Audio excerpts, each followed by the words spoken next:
of the John Fisher Invitational State Schools Rugby Festival.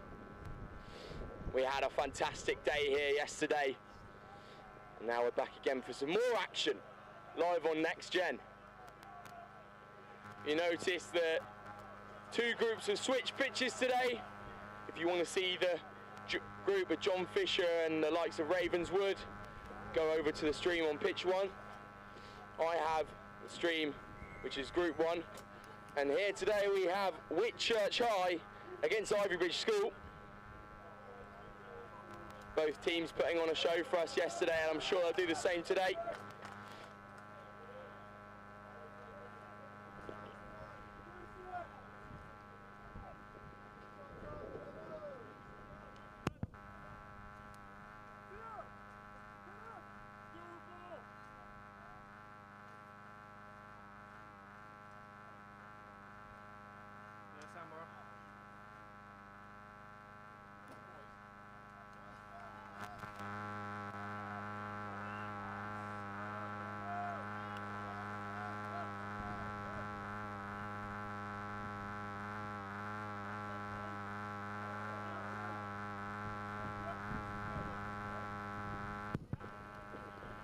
Whitchurch High are in the black and light blue, and Ivybridge School in the dark blue. I'm doing my best to differentiate the two here up on the comms deck here as we have Whitchurch High kicking out with a box kick, and now Ivybridge have a chance to capitalise. It's just been knocked forward though there from the number 15. Unfortunately.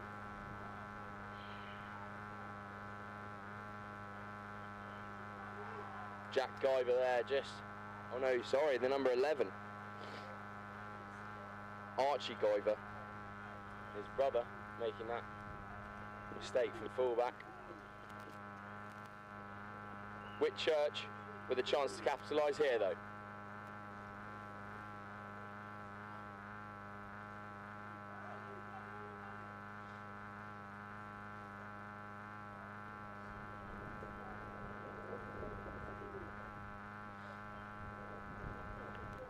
Whitchurch looking strong. Seb Antonio with the feed. Tackled well by the number 22 for Ivybridge School, Jamie Campbell. But he's just offside, is Campbell. So now Whitchurch High with a chance for a bit more field territory. And he does so. It's a very good kick.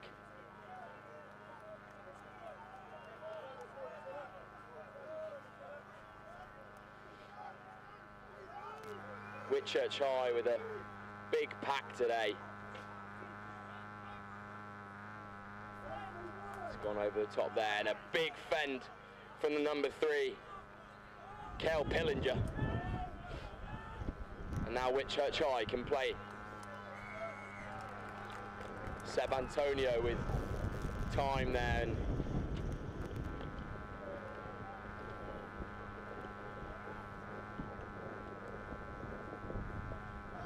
just unfortunately there, Fraser Britton not making touch.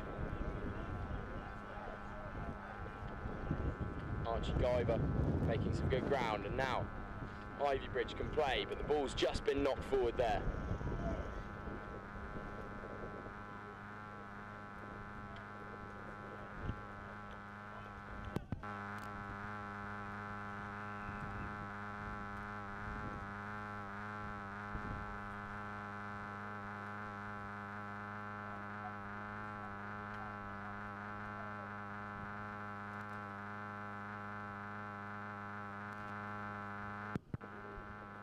Now,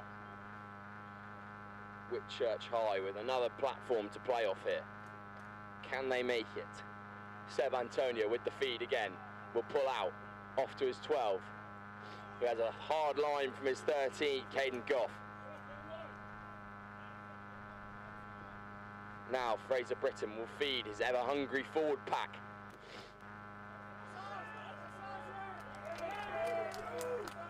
Ivybridge with fantastic body position over the ball there from Seb Leebridge. Will steal that ball back.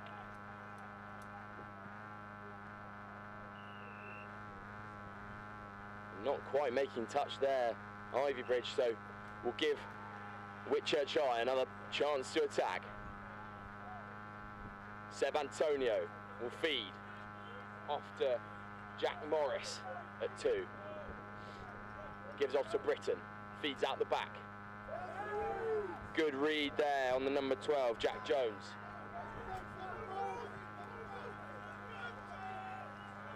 Caden Goff doing some good work.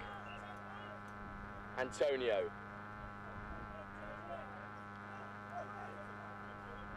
Antonio will feed Britton again. He gives a flat pass off to his man, but he's read very well from Ivybridge. Seb Leebridge. And now Ivybridge on the counter here. They've got a penalty advantage as well.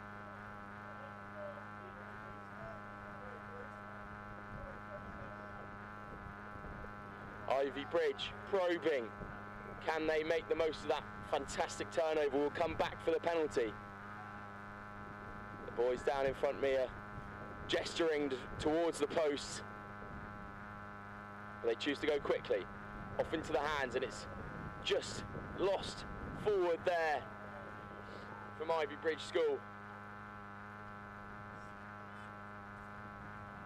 And now Antonio will feed back to his forwards. Morris there again.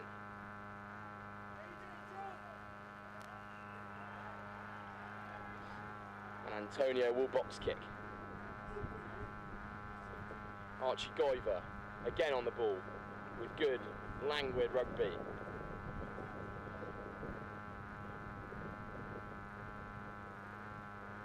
Seb Leebridge.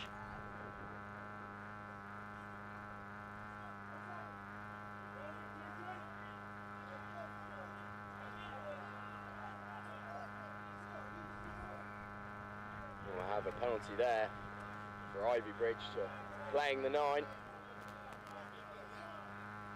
Whitchurch weren't 10, so we have a penalty advantage. And a yellow card there for the Whitchurch man.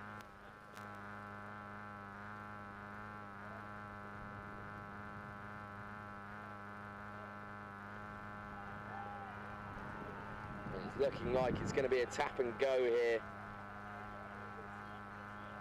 Mac Ward standing over the ball. He shifts. And a good set-up play there from Ivybridge School. Can they make the most? Here is Mac Ward with a good carry. Can they get over the line here? And it's a try for Ivybridge. Fantastic play there, all coming from the crucial interception from Seb Leebridge.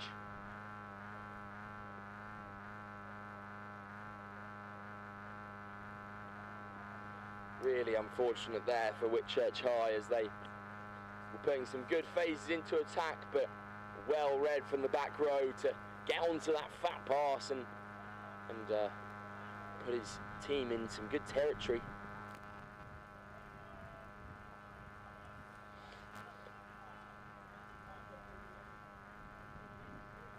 Now to add the extras for Ivybridge.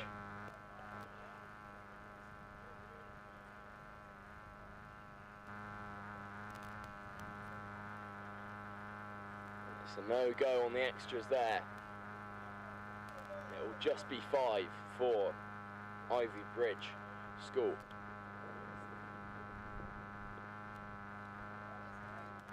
And now Whitchurch will come back with a vengeance. Can they make the most of that big forward pack?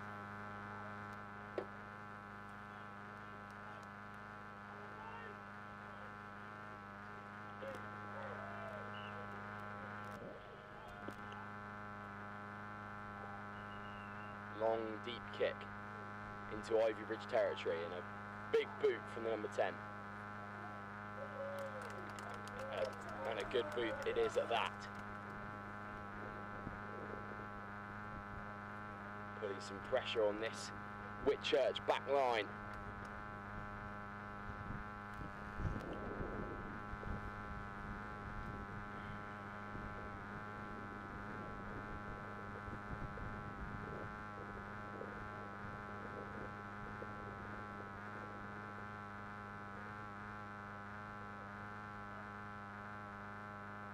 Jack Morris with the chuck. Feeds the forward pack. Good carry there from number 3, Pellinger. And a box kick comes from Antonio. Caught well from the Ivybridge back 3. And they'll return the favour. Now Whitchurch looking to play. Chooses the boot option.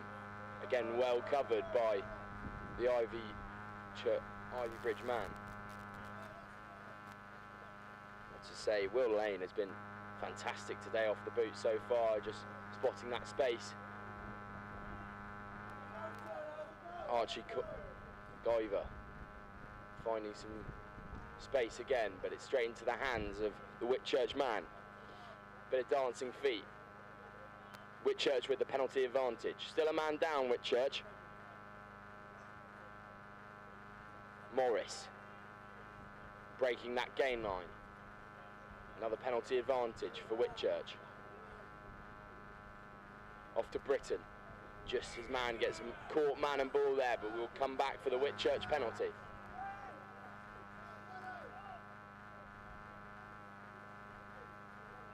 Yellow card will come back on. Harvey Thompson, that is. Returning to the field of play. Here's Britton. Making some good yards for his team.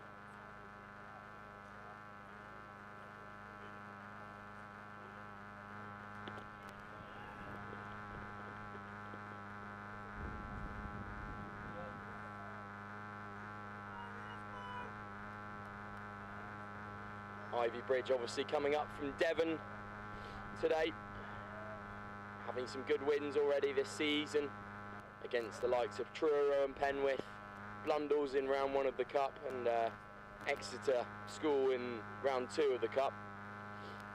Although unlucky losses against Big School Clifton and King's Taunton. And they're under the cosh here from Whitchurch. Whitchurch with a big driving maul. The ball will be have to be played by Seb Antonio.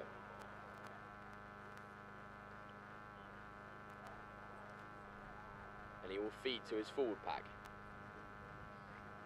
Sorry, his centres are even, standing in at first and second receiver. Now the forwards will come over, and it's a big carry from Dan Pangley.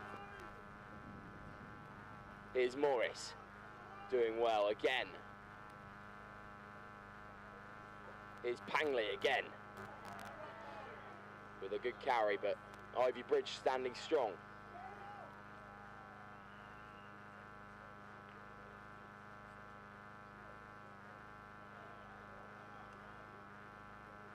Ball will be played.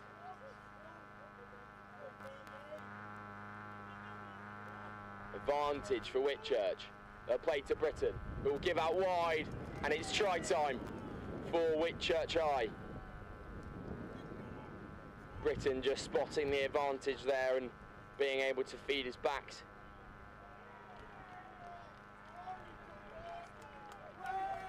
Just waiting for the young man who scored the try to turn around so I can tell you who it is, and it is Jack Jones at 12 who dots that ball down in the corner.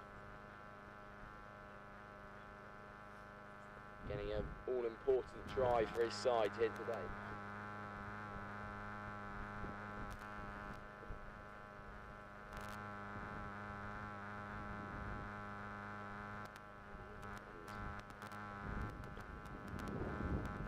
Fraser Britton to add the extras here.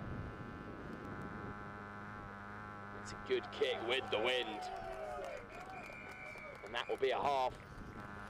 Whitchurch and Britton scoring those all-important points at the end of the half to take his team into the lead by 2 points. We'll leave you there at half-time. Whitchurch High 7, Ivybridge School 5.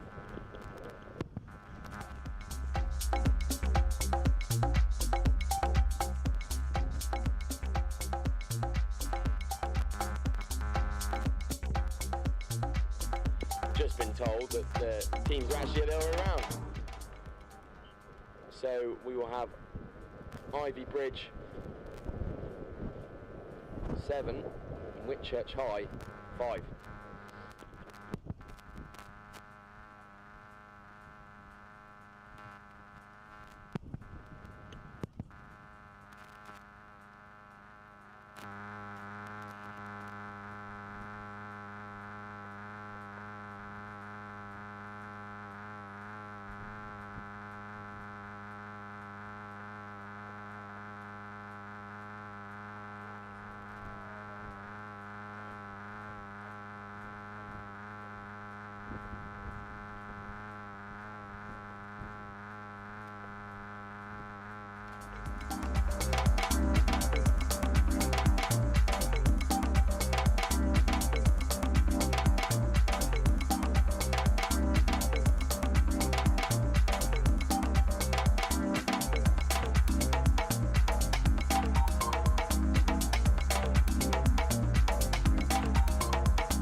Turner on the ball there.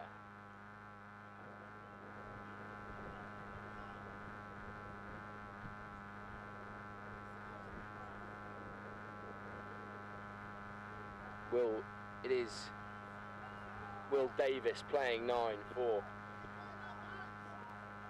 Whitchurch School.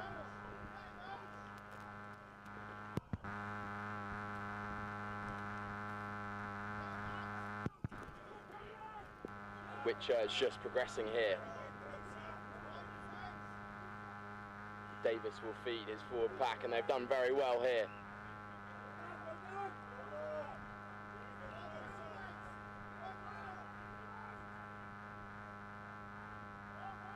Off to Britain.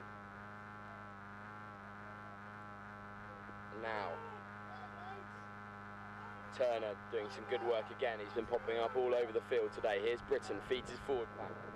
That's Jack Morris.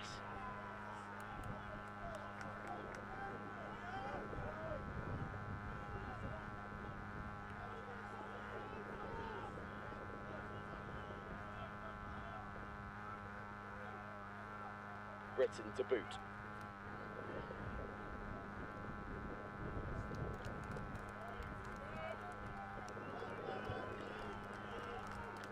Knock-on comes from Whitchurch School, so Ivybridge will have the chance to put some points on the board here. Some more points even.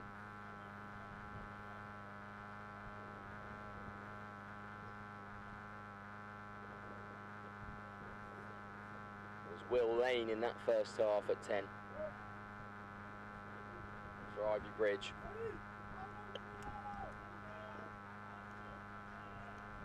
Scoring those points and with that conversion and sending over Elliot Pocknell in the corner at 12. Those two centres today for Ivybridge are looking very mean. Elliot Pocknell and Charlie Basanko.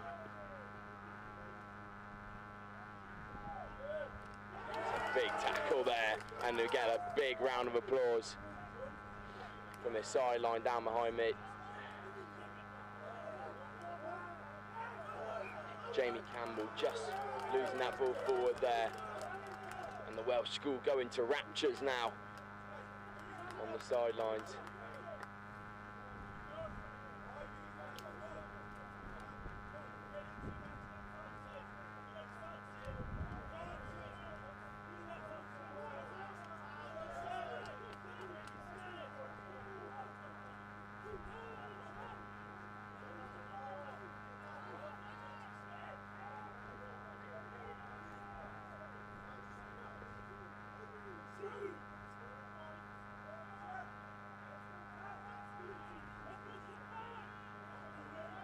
Lewis Allen with the feed.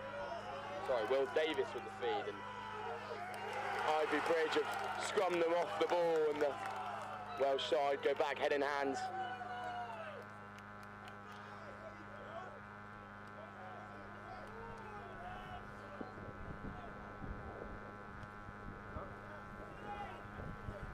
Not gone now.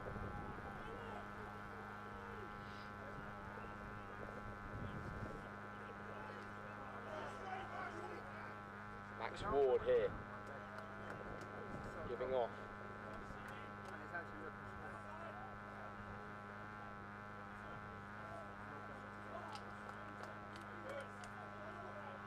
Again, Ivybridge is making a nuisance of themselves. Still 7 points up here.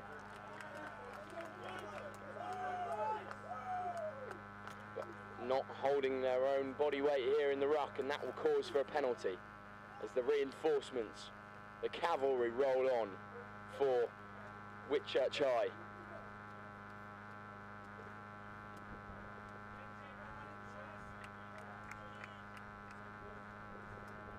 And now Whitchurch with an opportunity on the halfway line to just get some more points on the board.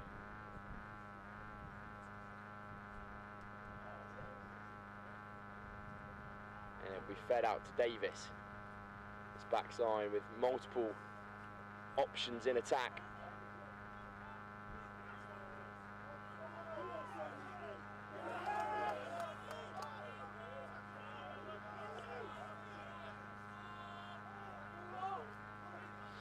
Davis to feed his outside backs.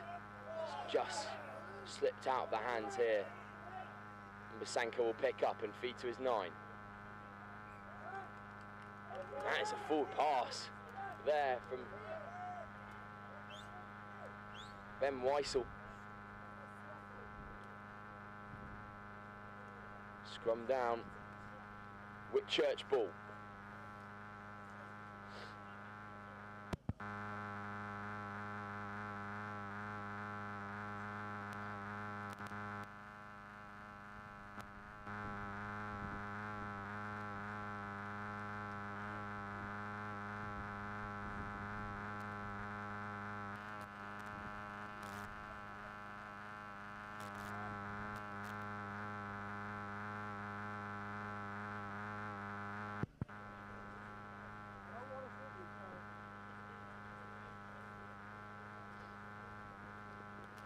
Full time is close on the horizon.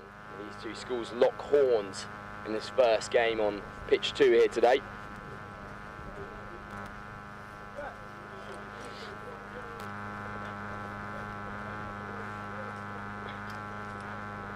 We have a pitch invader now, with the return to play tent just casually marauding into the background.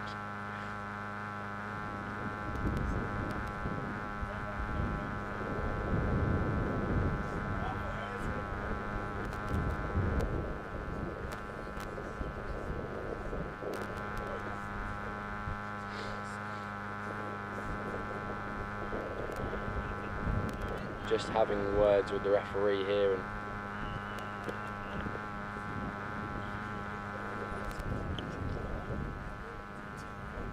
I think the Whitchurch High men are a bit unhappy.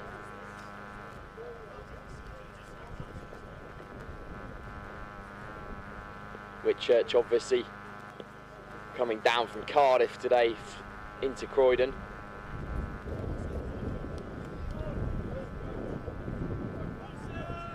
Good wins against the Gower College in Swansea and Coleg Landrillo, Cardiff and Vale, and loss against the big school in Wales, Llandovery.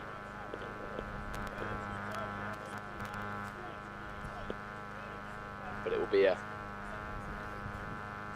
Whitchurch High put in now.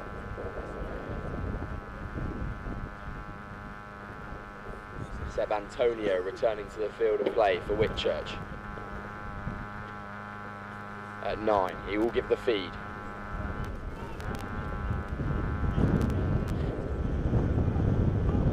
Seb Antonio goes blind and gives to his outside back, Finn Parsley.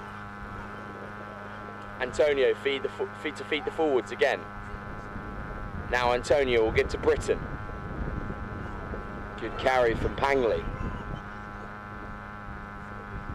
And a good lift off the base there from Antonio to one of his forwards, and it's an advantage for Whitchurch High. Britton goes by himself, finds himself a pocket of space.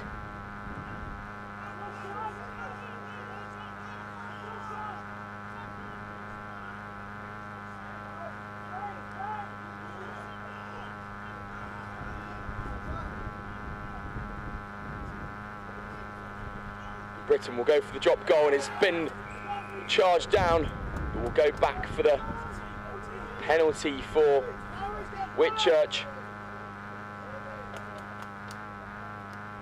They will go for the post. Obviously, Ivybridge only leading by 2 points, so this all-important penalty will take the Welsh side over,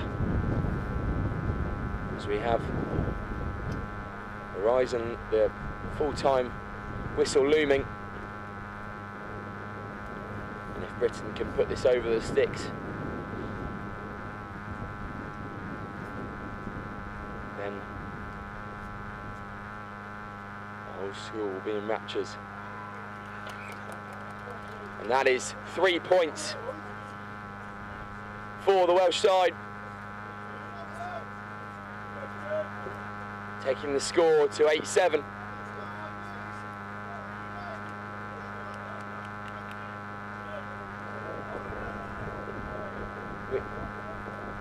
Ivybridge having not a lot of time left to play, but they will kick deep. And out the ball goes from Antonio.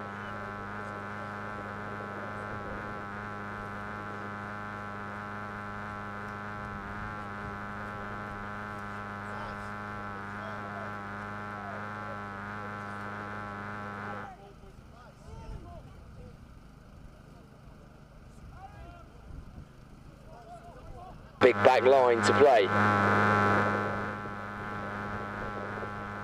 Lane, Pocknell and Basanko all standing, looking,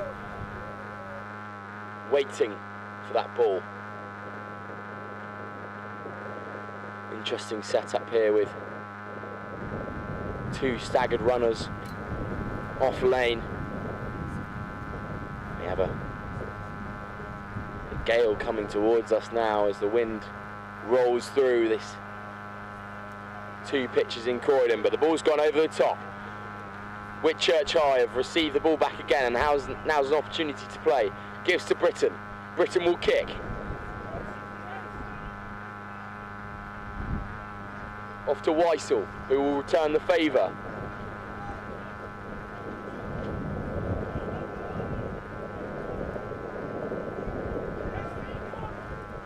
Good bit of footwork there from the Whitchurch High man at fullback. Finn Parsley. Good carry from the 9 there, Seb Antonio.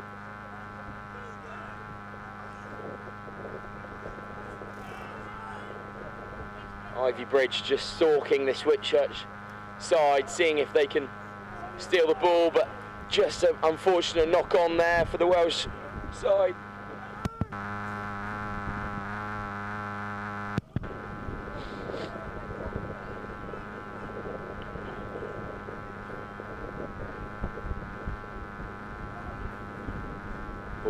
Gone backwards, says the referee. As Ivybridge chase time here. Lane. A good tackle there, stopping the quick attack. Here's Bosanko.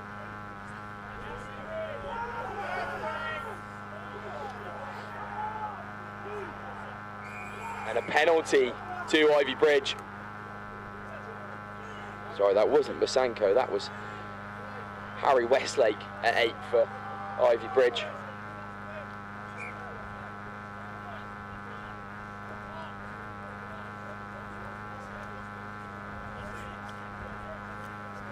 Pocknell will put into the stands for that one.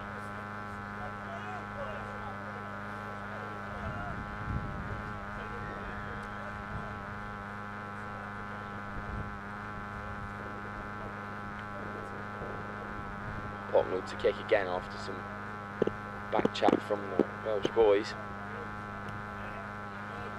Pocknell will find touch again. As I said before, Ivybridge just chasing time here, a point down in this game. Whitchurch though standing strong. Lero with the chuck here, goes up. Pocknell here will give off to his forward.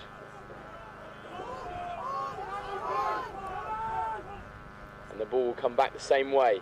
Bosanko with a good line and knocking over his opposite man.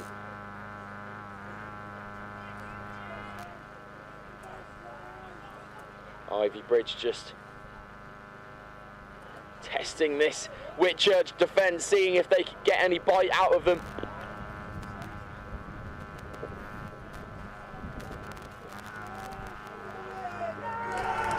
And a penalty there for Whitchurch High. Holding on, says the referee.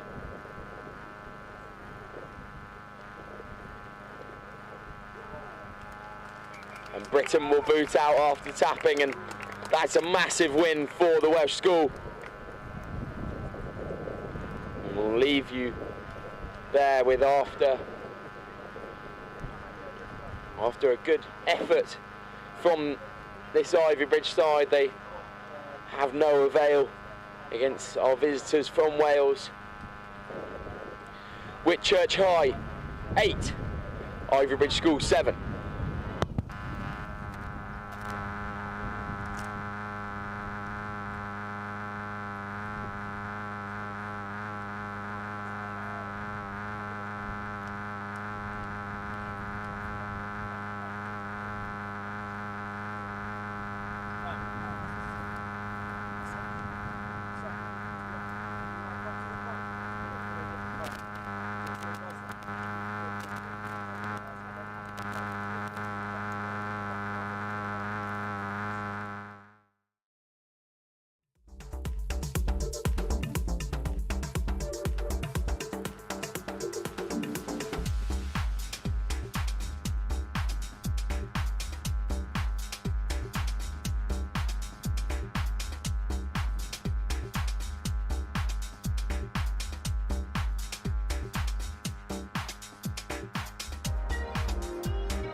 Welcome back to pitch 2 here at the John Fisher Invitational State School.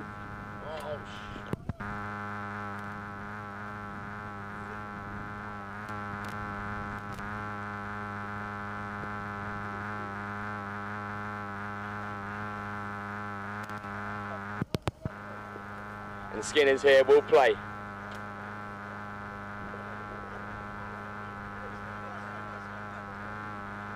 Thank you.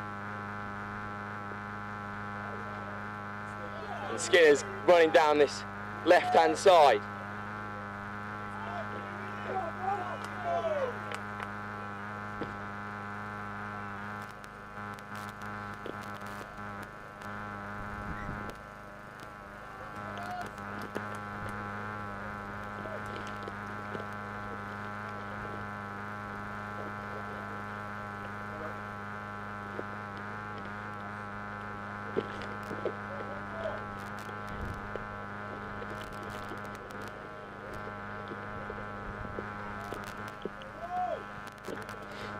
Skinner's here with starting really well in this game. Tom Richings playing at 9, feeding his forward pack.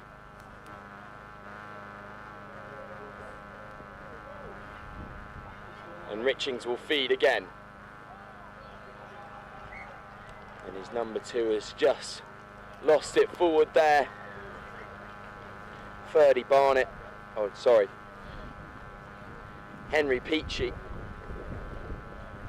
playing at 2 for Skinner's School, and that is Jared Van Zyl at 9. Northampton will have the ball now though.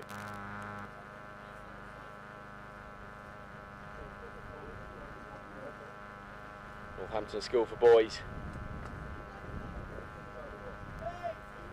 A big carry from George Tonganua at 8 for NSB here, but Skinner's a turn.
Skinners will play now. But over the ball fantastically there was the Northampton man.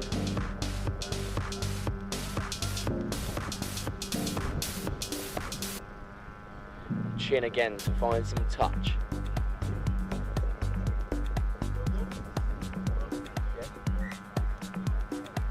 Great bit of ingenuity there from Chin to put that little nudge in behind for his wingers to chase, but well covered again by Skinners, whose last-ditch defence has definitely saved them in this game so far.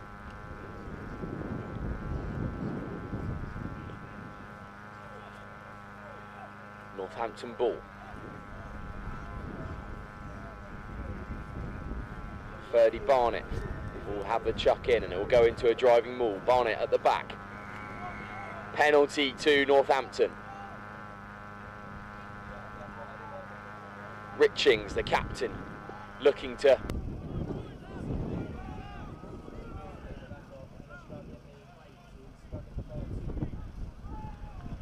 and go from Chin at 10. Richings will play out, and it's a long ball out wide, and it surely is a try for Northampton School for Boys as they go down into the corner, just playing their way through this Skinners defence fantastically so.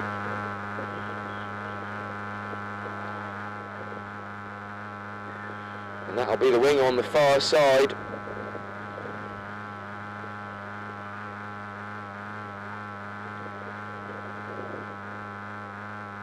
May have been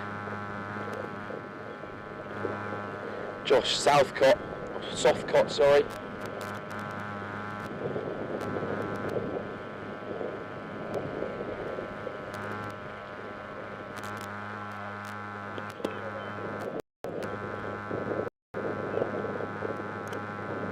Chin to kick here to put his side 10 points up. Does it have the legs? Not quite. Again, very difficult in these type of conditions. With the gale force winds coming through. But that will make half time.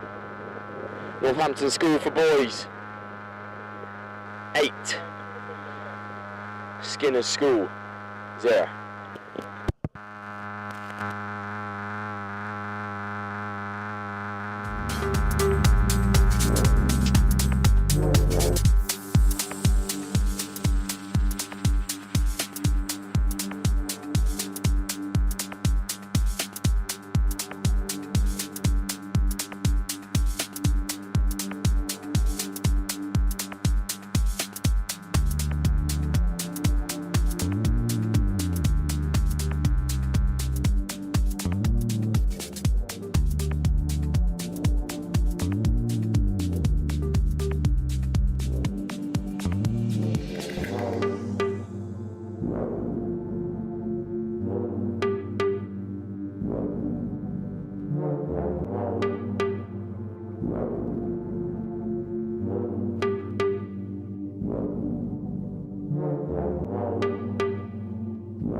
Join me back again for the second half of the second match on pitch 2 here today. The ball will go up from chin for Northampton School for Boys. Received well by Skinners.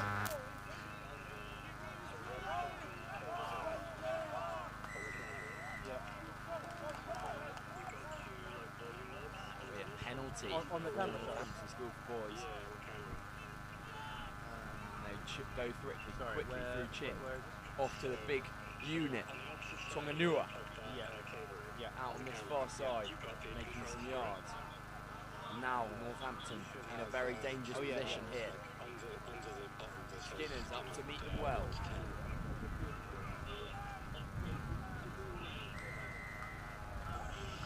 Another penalty for Northampton. Chin will go quickly again. Just knocked forward there as Chin. Too eager to go too quickly. Get aside some more points. Northampton, of course, being 8-0 up in this game so far. I thought it was something else. Turn up. I don't know. And a try in the corner on the break. Oh, inside there. Okay, got you. Input 1. Opportunity for Skinners to play here. I just turned it up.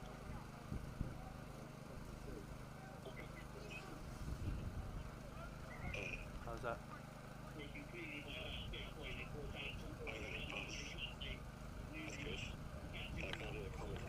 So it's a volume dial essentially. Level 1 to 10 here. There's 2 of them. Yeah. It's on. Yeah, CH1. Or is that something different? So you got the volume dial. Yeah. If you just turn that one up. Is that better? Let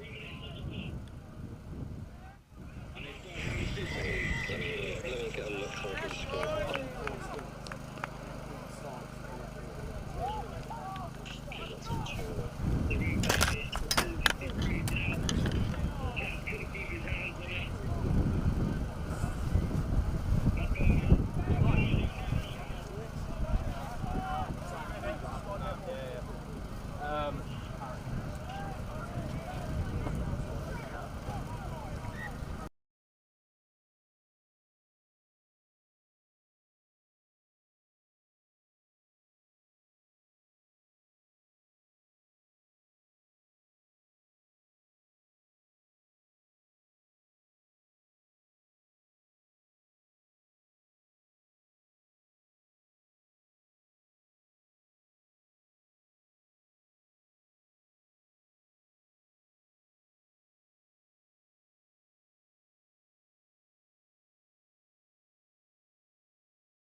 Look at that brief interlude we had there. Things around, but Skinner's playing very well here. All important converted try for Northampton School for Boys, putting them 50. That ball will not go for touch. Now Skinners will play. Good boot from Van Zyl. Over into that bottom right hand corner, and what a kick that is, but well dealt with by Richings. And a boot out from Northampton. The back three will be able to play for Skinners now. Working that ball very well, but just given away, and I think that might be a forward pass there from the Skinners man.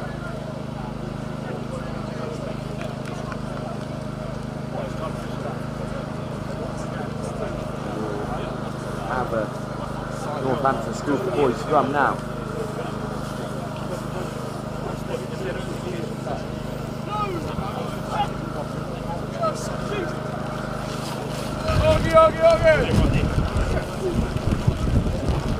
Northampton with the put it. Richie will play to his 10.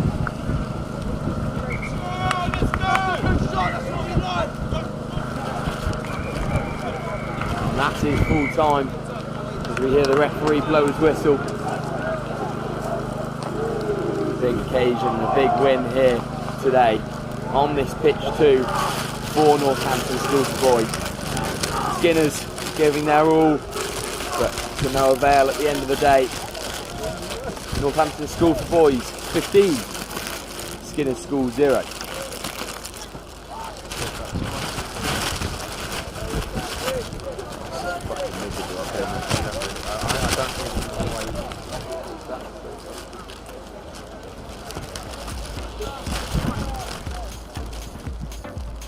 Oh, I didn't realise.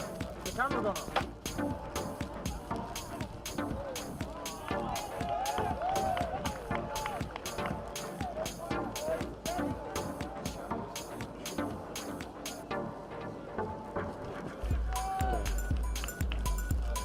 Jack, this mic's getting wet, it's alright.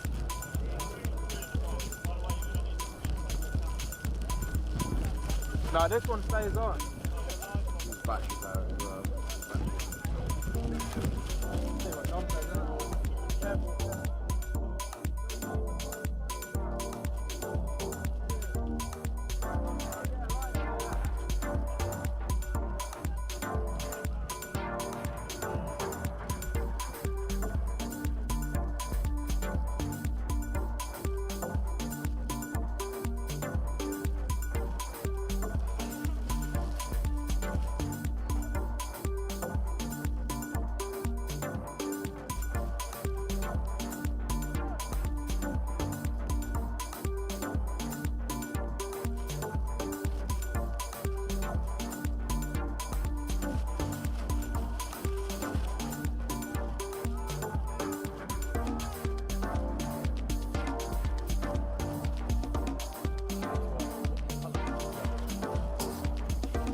Invitational State School Rugby Festival.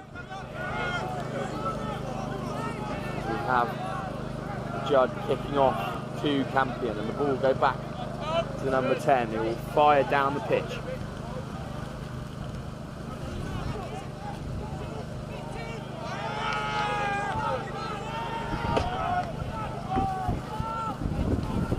Judd retaining possession.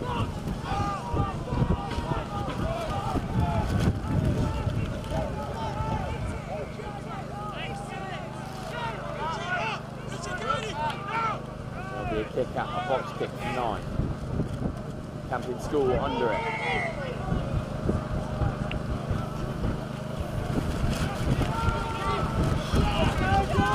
Can't use a team sheet, I think.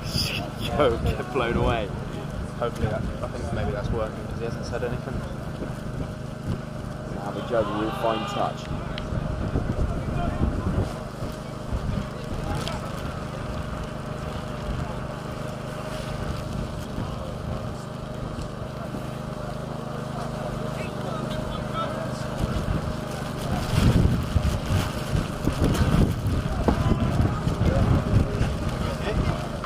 Judd throw in.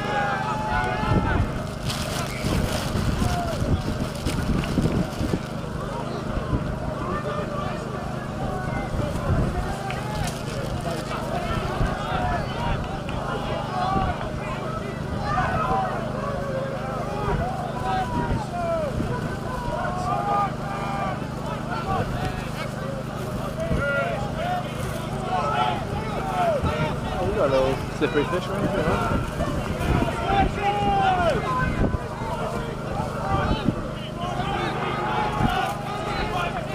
Judd just starting this driving maul here. Judd just starting this driving maul here. And then giving away a penalty to Campion School.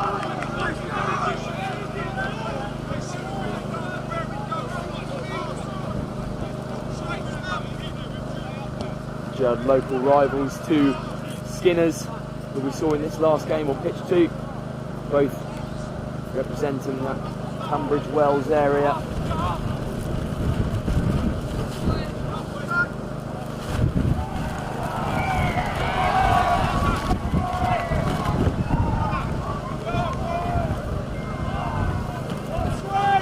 Ball will go up for Campion. We'll start that driving wheel now. Just gets brought down by the Judd. Campion using that ball very well and a strong carry there from the Campion second row.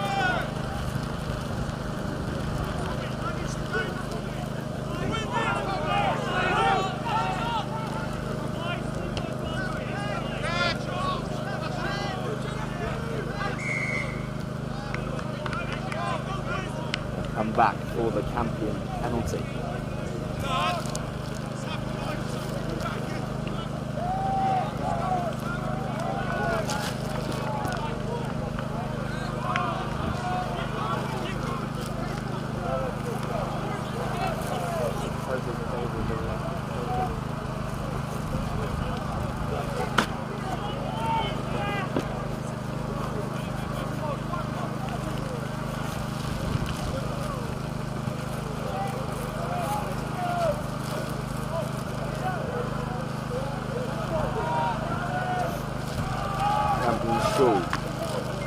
Just getting that ball nice and dry so that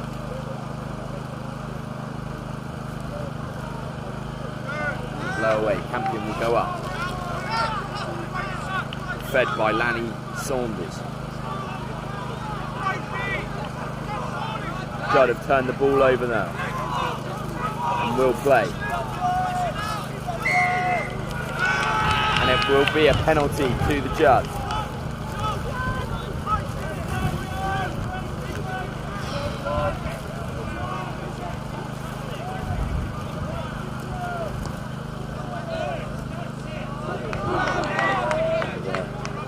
Tom Costello there, 10 for the Judd, just sending a low missile into touch. And the Campion winner could not stop it.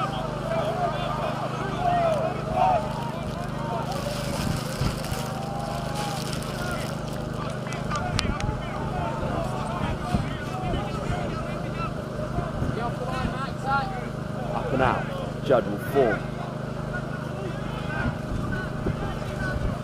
Jack Buckley to feed a waiting forward pack, but they choose to go by themselves. Now Buckley into the ruck, so one of the forwards will play 9. Ball just knocked forward, and now Campion can play on the counter. But a big shot there coming in from the Judd boys.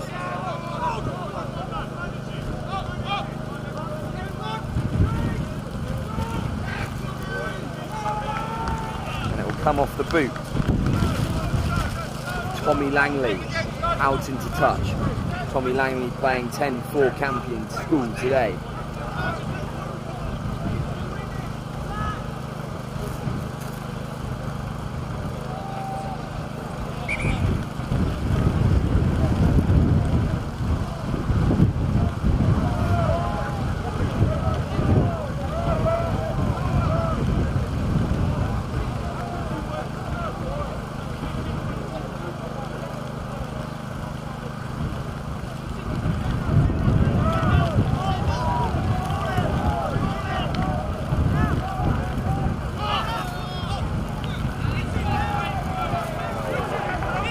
Will be a Judd ball. Just forming that driving maul again. Has worked so well. Buckley lining up for that box kick.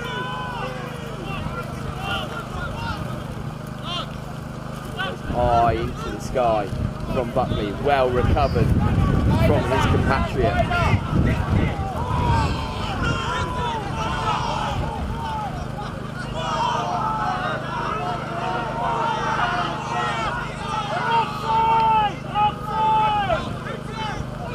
Taken there from the back row of the Judd. Buckley to play to his 10, who puts in a crossfield kick.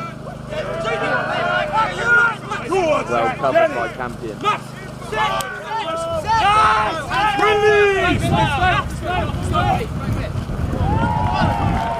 work, Zach. Keep going, mate.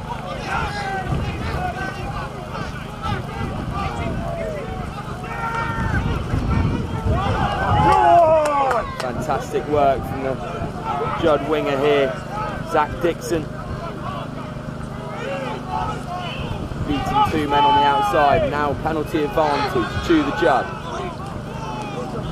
4 offside. Buckley will shape to kick again, it's been charged down. Will come back for the penalty for the Judd.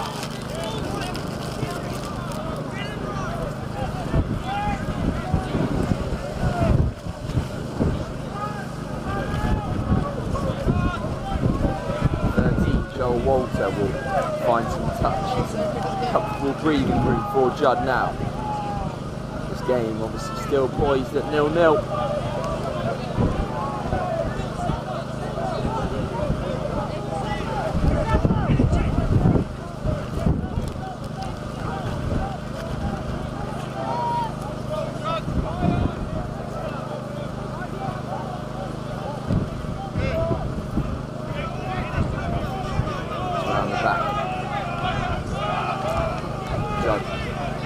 So impressive with that driving maul.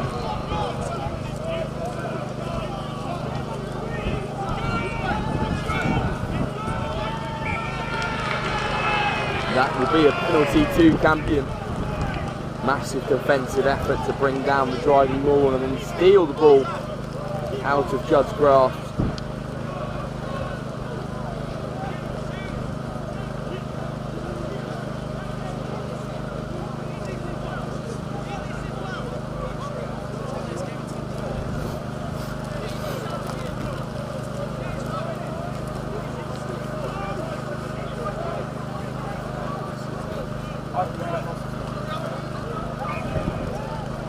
Judd set in very tight in defence now.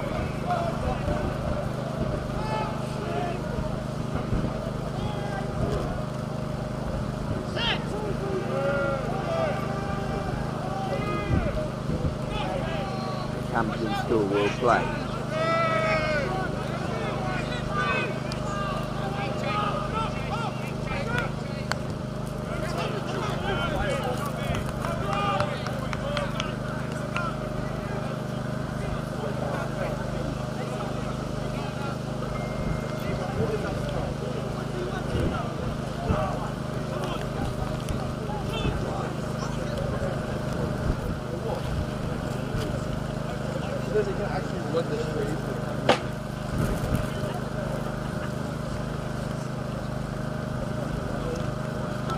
Tommy Langley standing fast at 10. The wrap of them. You didn't give me the wrap.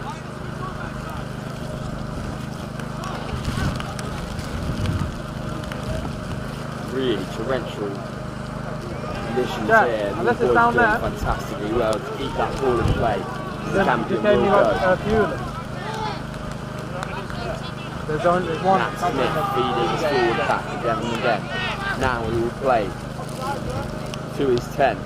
Tommy Langley, who will boot and find some good yards there. Yeah, there'll be more in there. And that will be a half. Game still poised at 0-0 here between Judd and Campion. Both teams again doing fantastically well to keep the ball in play in these torrential conditions. And lead is there at half time. Judd School 0, Campion School 0. Right.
I welcome you back to the second half of this downpour that we have on pitch 2 and pitch 1 at the John Fisher Invitational State School Rugby Festival.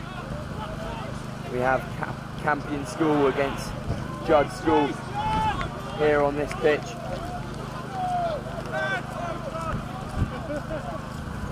And I really commend both sets of teams here on this pitch right now.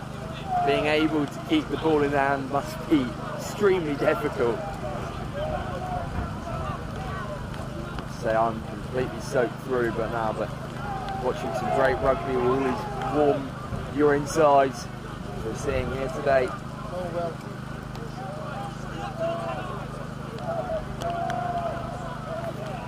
Judd will prepare to have their lineup in Campion territory.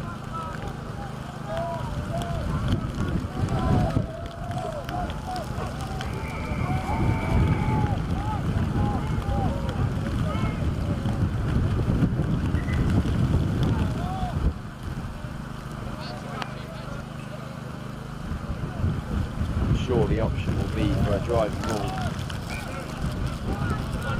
It is.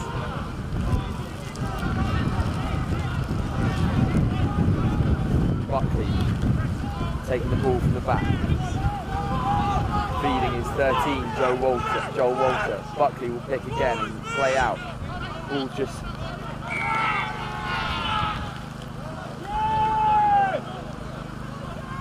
come back for a Judd penalty here.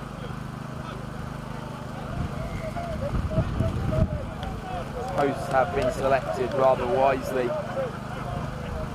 Say if there's an opportunity for any points today, you probably should take it. Left up to the boot of Tom Costello, 10 for the Judd School.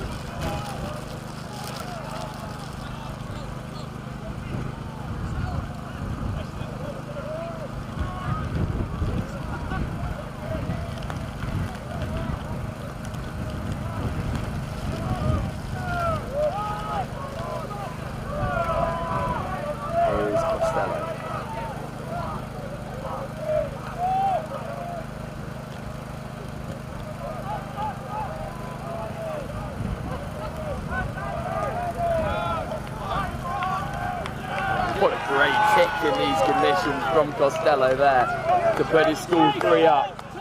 And that is some seriously valuable points. Campion looking to go quickly here before the Judd are set. Kicking off. Judd recover well.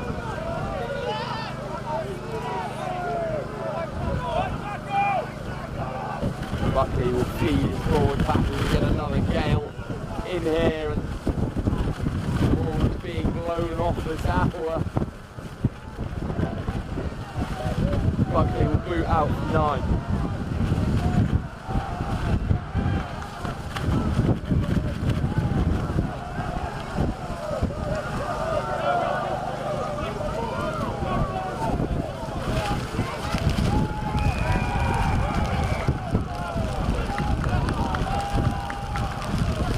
Now here, Campion ball.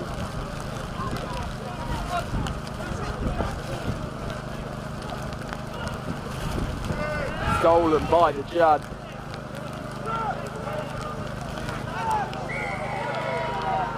But a penalty to Campion, not supporting the body weight, and the Campion boys will go quickly.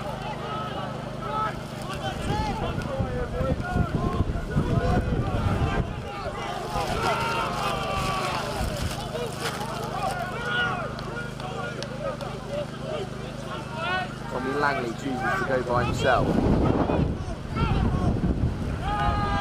Matt Smith giving off to his forward pack. Here's Smith again, playing round.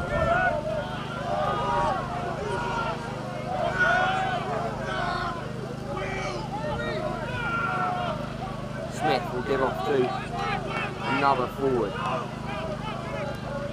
Campion just driving away at the Judd defence. Given off a good offload there to Archie and Tango.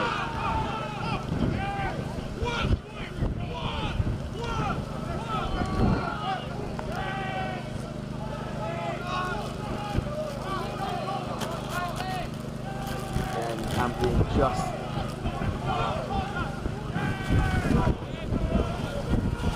driving here towards the Judd try line.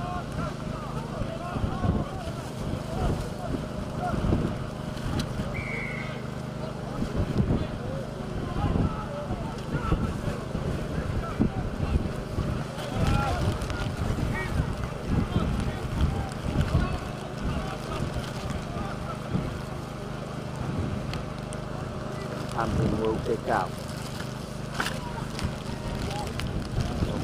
Just move forward there to get the job done.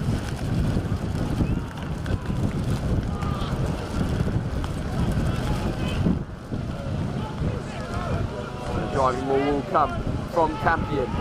Is the ball down? It is! The Campion boys go into raptures. The driving maul with the wraparound. I think it was Lenny Saunders at the back of that maul, I'm not sure. But Campion will go 5 up here.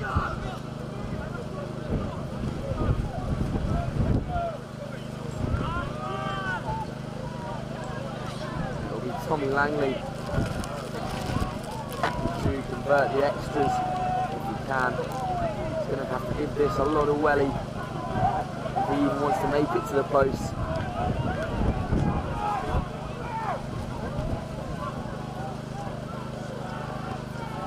Does it have the legs on it? Not quite. That will leave the scores at 5-3 in Campion's favour. Judd looking ready to come back and set now. And they'll go. taken well by the Campion man.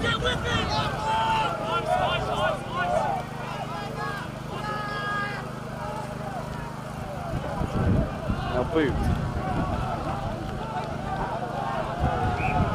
Ball will come back. Judd just looking for anything in this game to be able to get even 2-3 points on the board.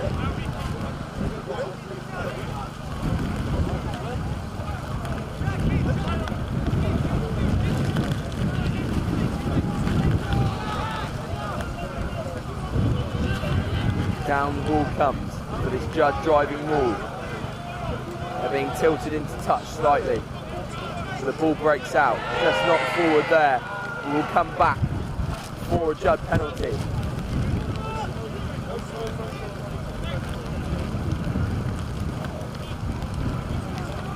Again, Walter will put into corner. The rain keeps lashing down on these two schoolboy sides.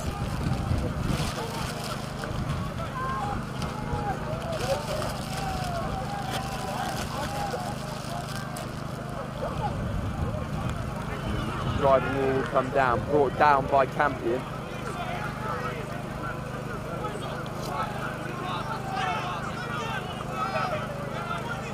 Now, surely the Judd will tuck it up the jumper.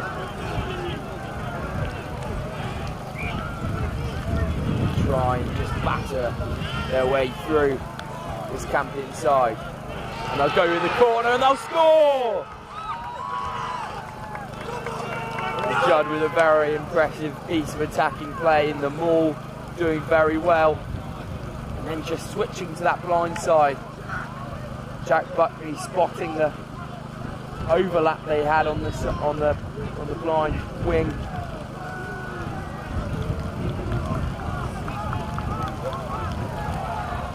Putting 5 more points on the board for the Judd school, making that 8-5. Could be 10 here if Costello can produce some more magic off the tee.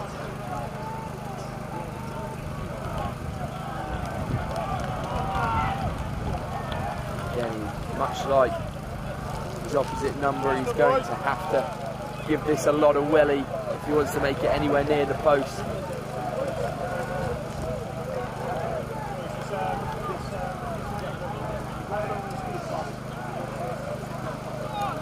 It's up. Not quite there from Costello. Now the Campion sprinting back.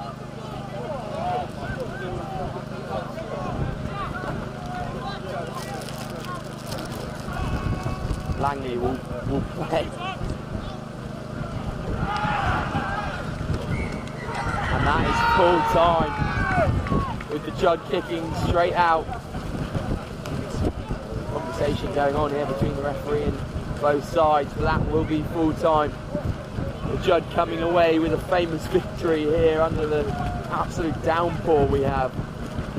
And just using that big forwards pack of the driving wall to get that try and get that penalty over Campion School. We will leave you there though.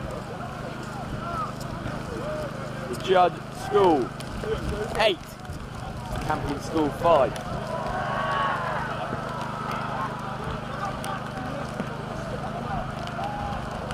Need another bin bag for that. You can put it in my bin bag if you want.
Welcome back to this third game on pitch 2 here today at the John Fisher Invitational State School Rugby Festival. We have Skinner's School against Ivybridge School. Skinners will kick out through Jared Van Zyl, who was very impressive in the last game. Now, it will be Ivybridge to play, who will return the favour. And a fantastic kick there from number 10, Will Lane, who was also extremely impressive. Just losing out to Whitchurch High in that last game though.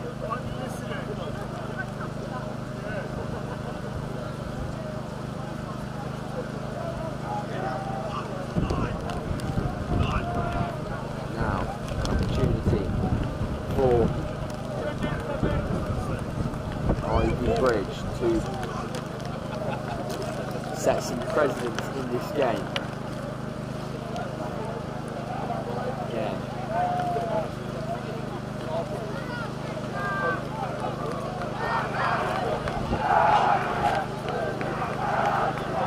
A change in the back line for Ivybridge. Charlie Basanko's not in the field, and now we have James Chudlam at 13. Still a very menacing back line from Ivybridge, but Skinners do have the ball now.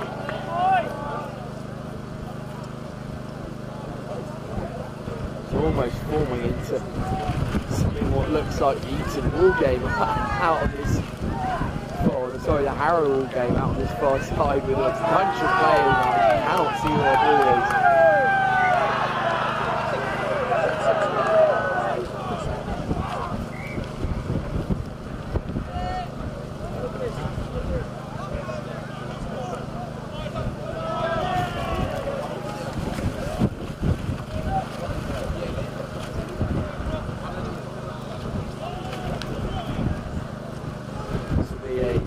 Ivybridge put in at this scrum, very important for them here. Charlie Moody with the feed out to Will Lane, dancing feet from Will Lane. Moody will feed us forward back again. So tough here, being able to see where the ball is going. Westlake with a good carry there, but Elliot Poplar was in behind to pick up the scraps. Here's Lane again to feed his outside backs, and a good step inside from number 20, Ollie Booty. Ollie Booty. Just not full good there from the Ivybridge team.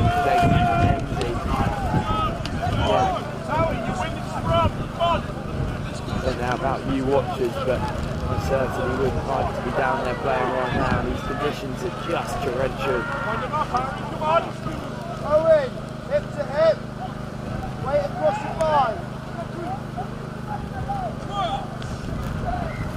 It will be a Skinner's ball now. That'll be Andrews playing 9 now here. Jared Van Zyl moving to 10. Spreads the ball wide. Really well done from the Skinners winger here, trying to give off the ball. No joy though. The ball just bouncing around now.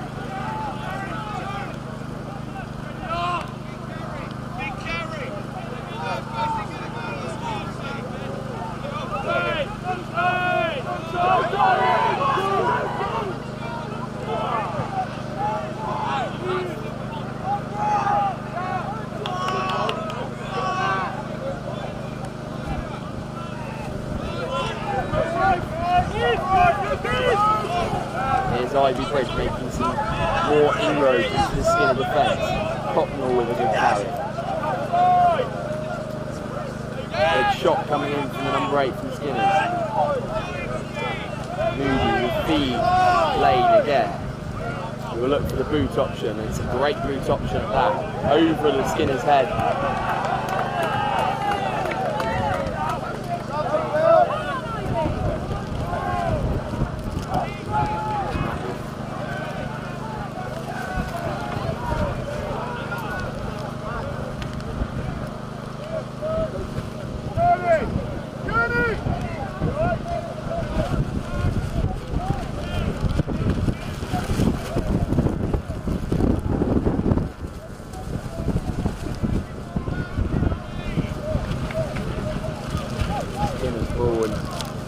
Ivybridge backs just looking for a lot of pressure on Skinners here, but the ball's been overthrown.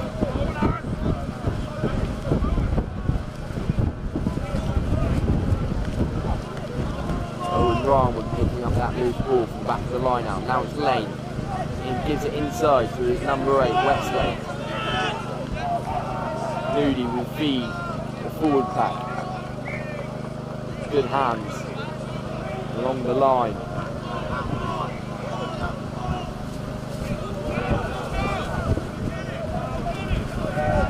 There's 2.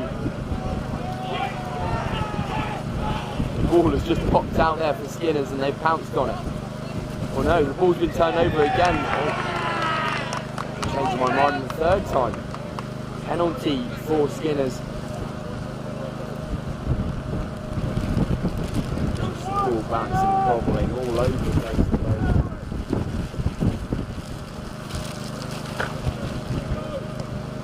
Jared Van Zyl will go to touch again with a great kick there from Van Zyl.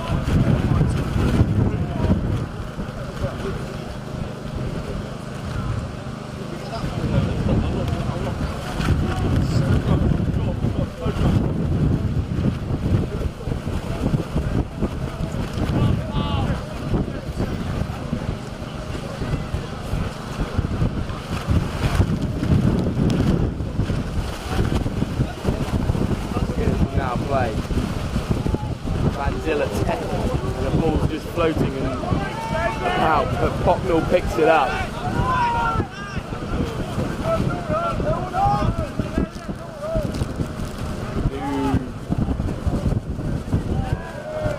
Moody will kick from the base of the ruck.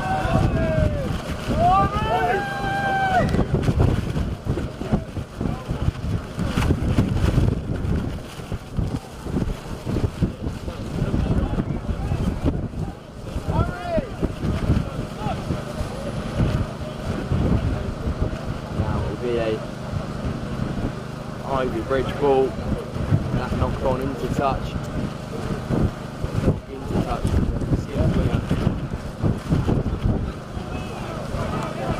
Big shove from Skinners, picked off the back from Westlake with a driving run. Lane here at 10, will go back the other way to his forward pack. Another big carry from the Ivybridge forwards. This time it's Flynn Reeves. Met well is Lane at 10. Skinner's just watching that ball out the back very well.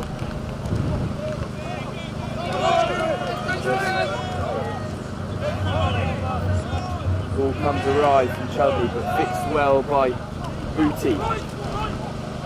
And Nudie will kick the ball from the base again. Long, ambitious pass for Skinner. Henry Peachy waiting in the backfield for the loose ball, and he finds it and carries well. Off to Van Zyl. Good boot.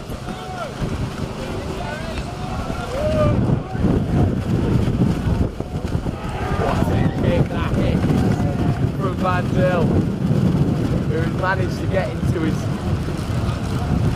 the opposition's 22 from about his own 22. Just unbelievable from Van Zyl there. Of course, aided and abetted by the wind and the gale that we have here today, but still, what a great kick. Booty and Nudie had nothing they could do about that one. As Skinners will go up, set the driving ball. Peachy at back, ball at back with Peachy.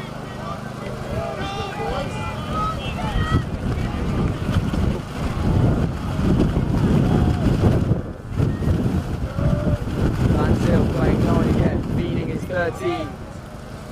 Arthur Wood.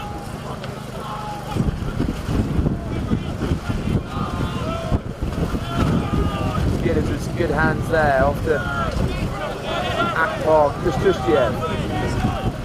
Kustubayev, sorry.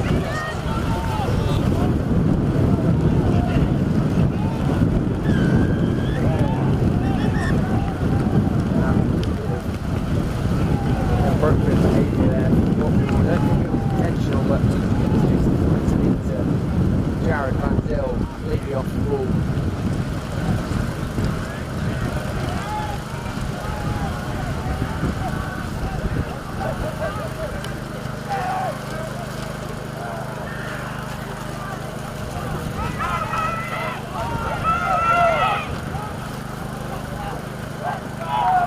Yellow card will be shown for Cocknell. At least I think it's Cocknell.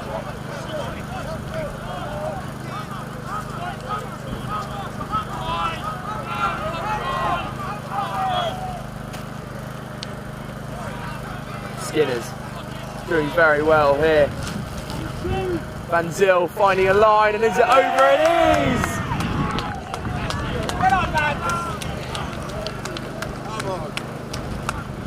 Jared Van Zyl finding multiple lines there, standing in at 10 today. I think it was number 17, Nathan Osway, who went over the try line there.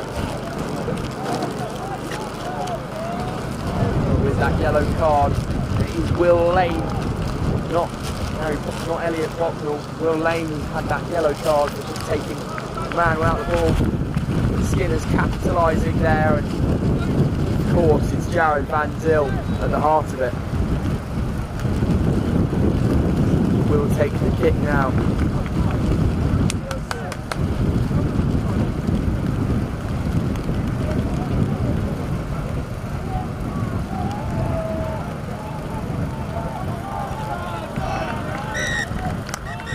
And it's good from Van Zyl, and that will be a half. Putting Skinner's 7-0 up.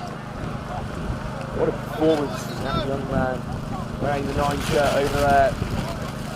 Just putting his team ahead against this strong Ivybridge College School. Skinner's putting up an absolute fight at the moment.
Hello and good morning to all of you watchers.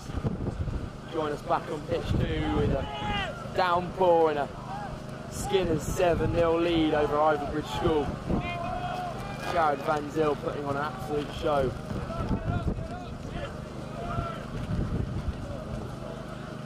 You see that is with the wind. But a great pick up there from Ivybridge School as they move down the field from Booty.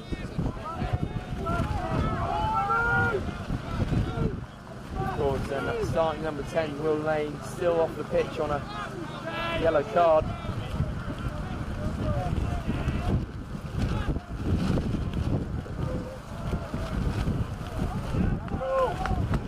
Ivybridge just testing away here. Booty standing in at 10. Of course, that man, Johnny Sanko's come back on for Ivybridge School. Now advantage for Ivybridge. Ball comes out the back to Booty. He has 2 men to pick from. Chooses to go by himself, then on float. Well kept in for the number 5, Matthew Todd.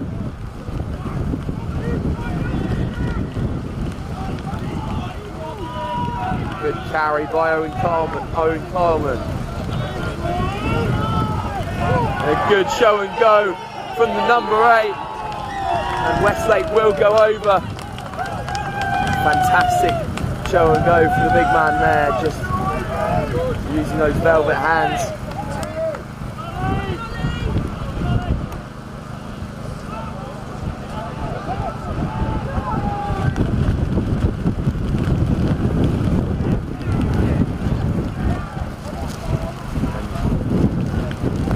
Card now back on, so we'll have Will Lane back at 10 for Ivybridge School. Fantastic bit of work from Harry Westlake there. Selling all of his opponents to the hot dog stand and going in underneath the post, riding in underneath the post even. Wonder with the wind, with their starting 10 back on. Will this game swing in Ivybridge's favour? Of course, Skinners will definitely have something to say about it. So will Jack Van Zyl, Gareth Van Zyl, on in the white skins there. He's the main man for Skinners today. Skinners will kick off through Van Zyl. Westlake takes well.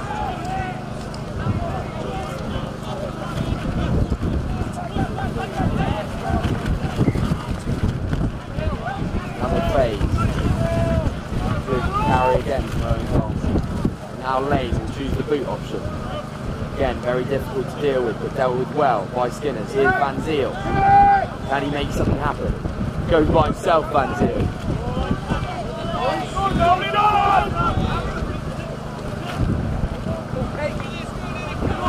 Good carry and well held on to by Skinners' man. Just not forward there. We'll have a Skinners ball from the knock on of the Ivybridge man.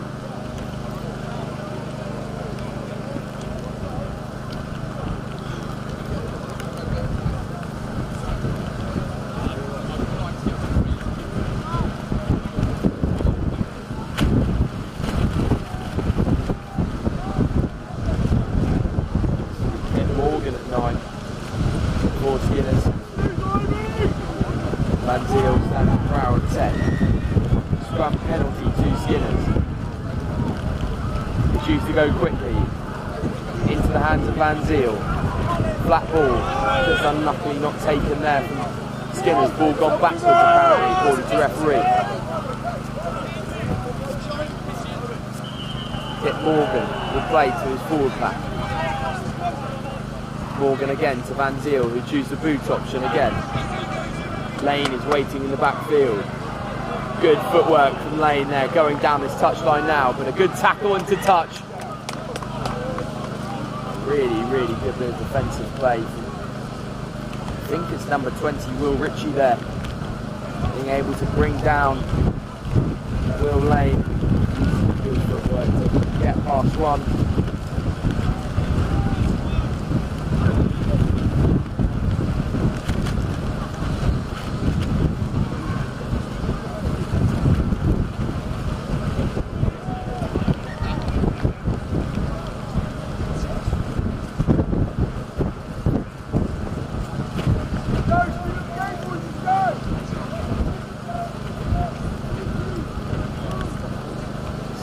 Still poised at 7-all.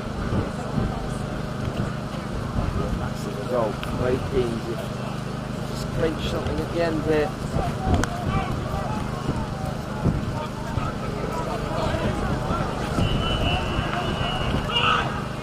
Going forward. So they go that back to Van Ziel. They've got a little chip over the top. Again being chased by Arthur Wood, who's knocked the ball on as well. And well recovered. Here's Wood again. Can he play out? Right, does he have the gas?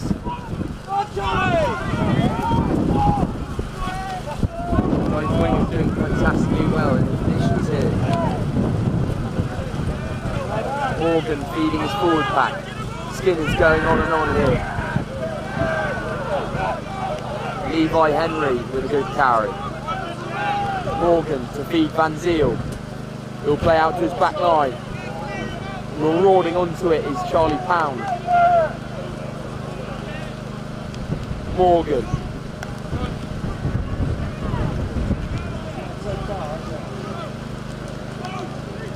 Morgan feeding Peachy this time. Off to Van Ziel now. Can he make something happen? Wood is out the back. But read well by Ivybridge. All just spilling out now. Here's Harry Foster giving off to one of his forwards. Morgan will feed again. This time to Judd. At the back to Van Ziel. Van Ziel will feed and just knocked on there by Pound.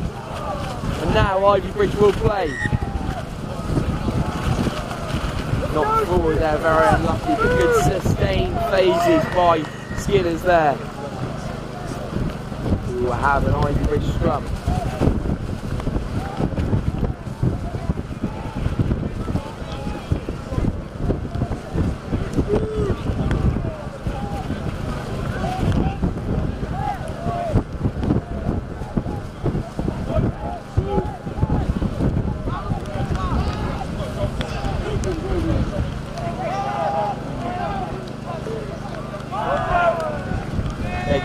By Bosanko.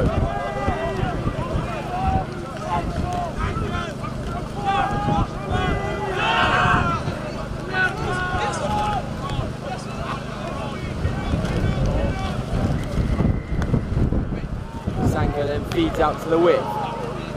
And Ivybridge may be on here if they can get the ball away. And from Todd doing well. Pulled back to Lane. Just not forward there, but Bosanko will play. He chose who's going by himself. Not quite there, but number 23, Judd will go.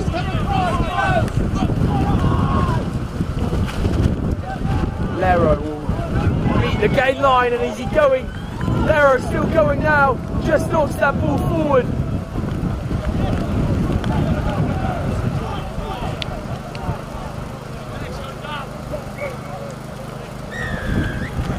Advantage for a no-arms tackle there. The yellow card will come out for Skinner School.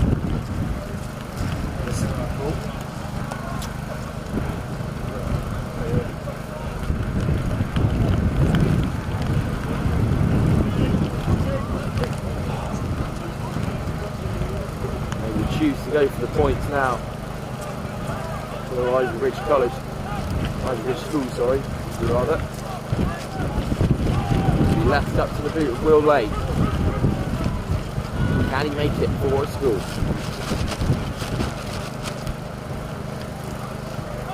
Fantastic carry there from Pierre Lero.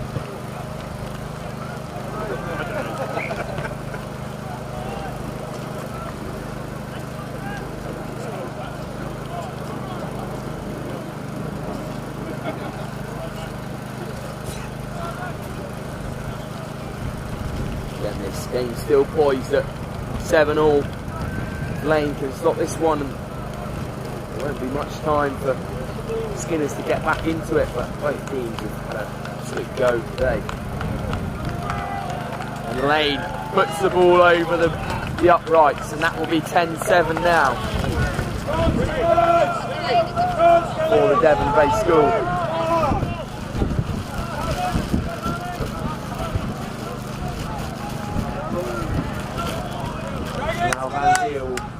try and take it quickly. Just checks. Here is Van Ziel, sending it high into the sky and well gathered by his teammate. And now Skinners will play.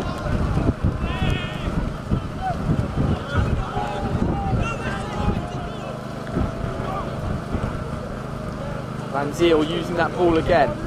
Big line from Charlie Powell. Van Ziel playing 9. Ichi with a good carry. Morgan. Wrapped up there. And no roll, and penalty advantage for Skinners. Now they will retreat as well. There's a bit of complaining.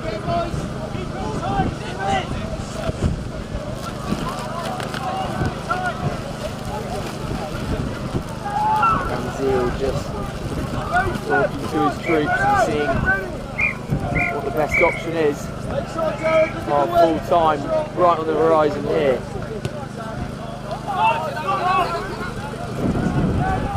And knocked on 10 by Van Ziel. And the ball will be booted out from lane, and that will be full time. Gareth Van Ziel, very unlucky there. Gestures to the post to his coach. Maybe he should have thought different, but still very, very impressive today, Gareth Van Ziel. But to no avail as Ivybridge School come away with the victory. We'll leave you there at full time. Ivybridge 10, Skinners 7.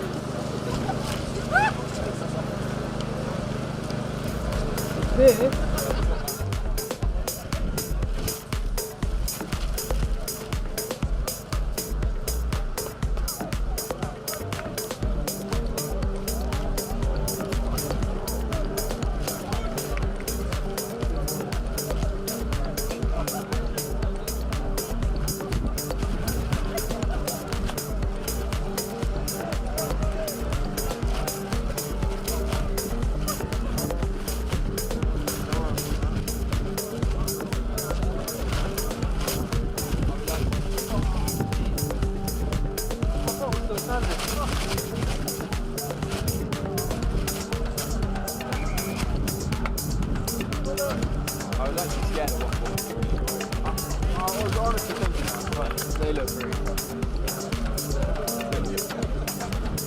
I did hear with it, that was really bad. Yeah.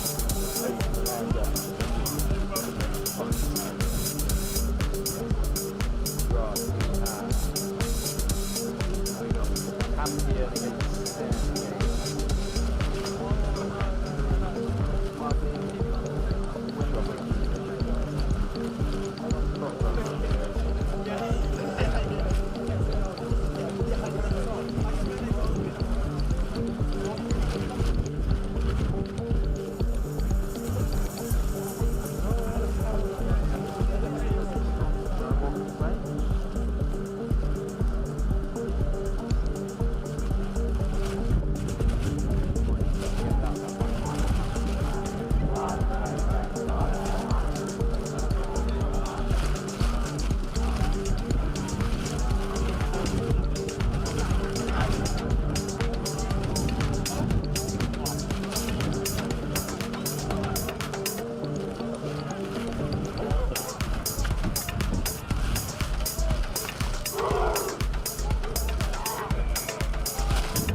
Welcome back.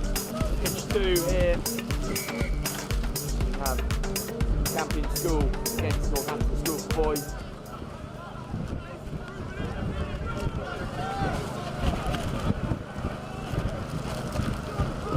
Both teams putting up and putting out today.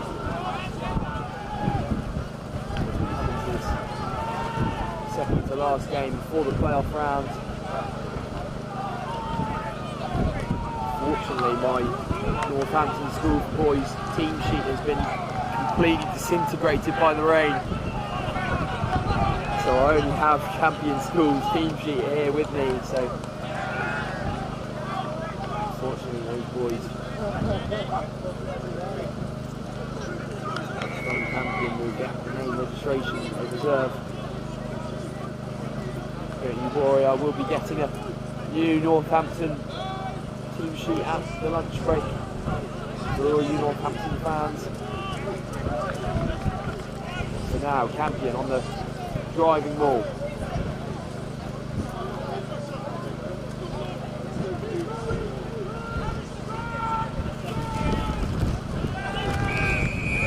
A penalty to Campion as well.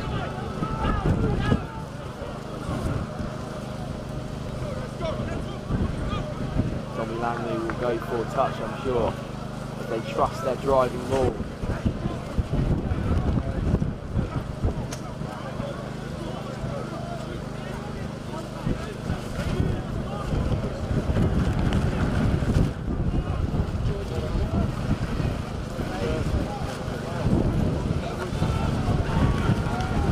Shove from Campion School. Will they get over the line?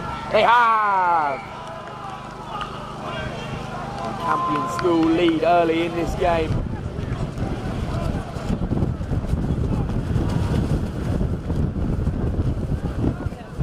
That was number 24, Joe Bystone, putting the ball over the line.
Territory, and they will go quickly here. Dancing feet. Now the big man will pick up the pace, and a big reach and a try there for NSB. Brilliant bit of ingenuity there to pick the ball very quickly from the base of the ruck, and allowing this high scoring start to the game to continue.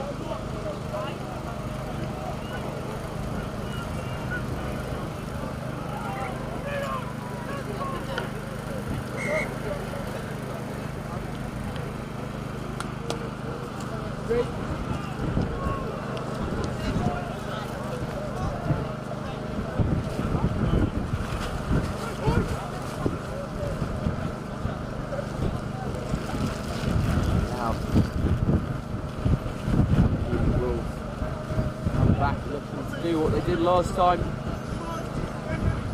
high short kick from Langley, allowing his forwards to compete. Doesn't quite come off for them this time, but a big shot in there. First shot forward from Northampton School for Boys, so it will be a Campion scrum.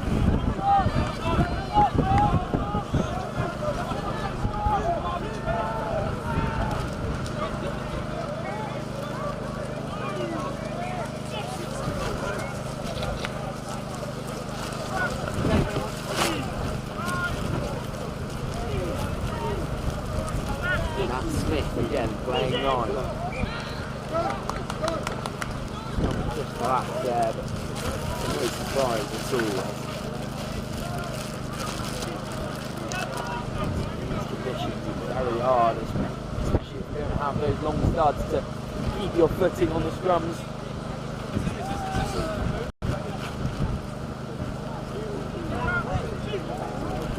Matt Smith just having words with Tommy Langley. Set up with Rackham just standing behind the scrum. Ball come out. Matt Smith knocks on. The ball just bouncing around. Can NSB get onto it? No. But no infringement, says the referee, and Campion will carry on playing.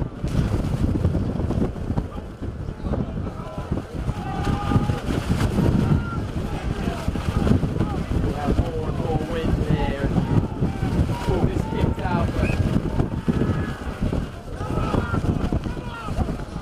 it will be a Campion ball.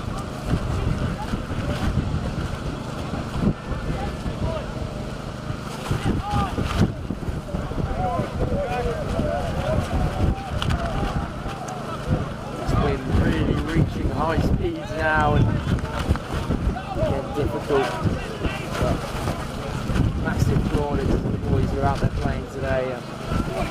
Really massive effort to be able to play such good rugby in awful conditions. Good little lift from the number 8 and the winger comes through, but well shot by the Campion man. Just knocked forward there from NSB.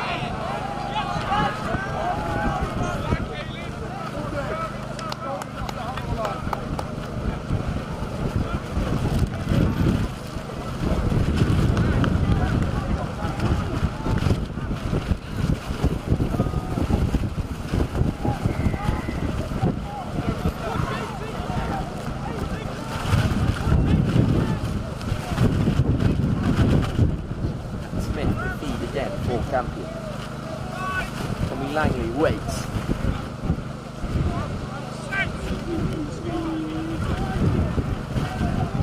Good shove, but they choose to go blind. Here's Nat Smith, but intercepted by the NSB 9.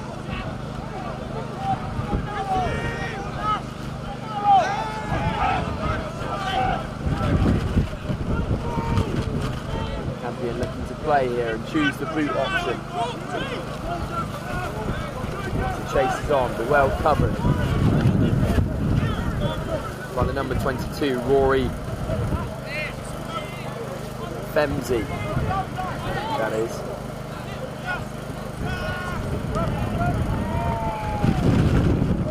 Kick will come over from Campion.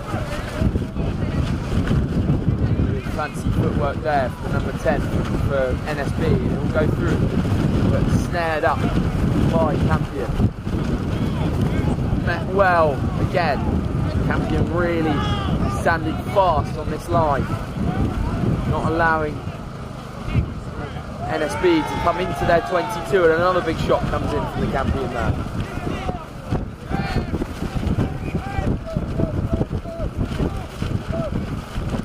Penalty, says referee.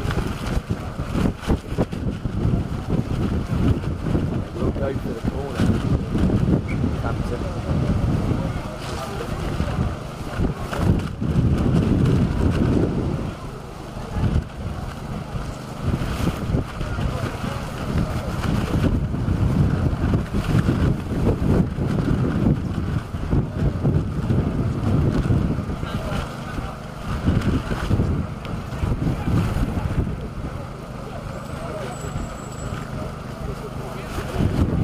A bit of ride there, so Campion will pick up the ball.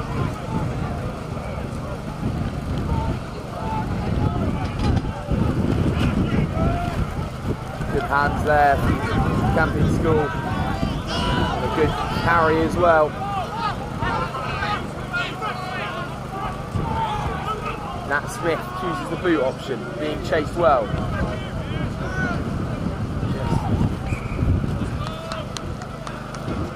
On that ball. It will be a knock forward from NSB.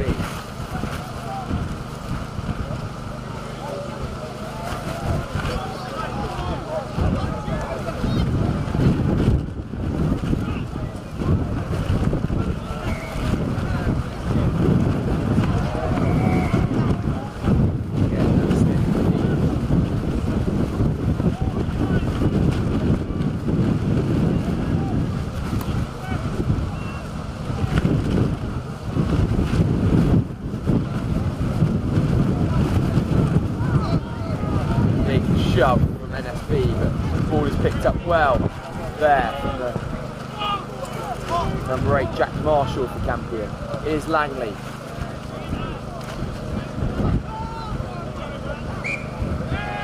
Now here's a knock forward from the NSB 14.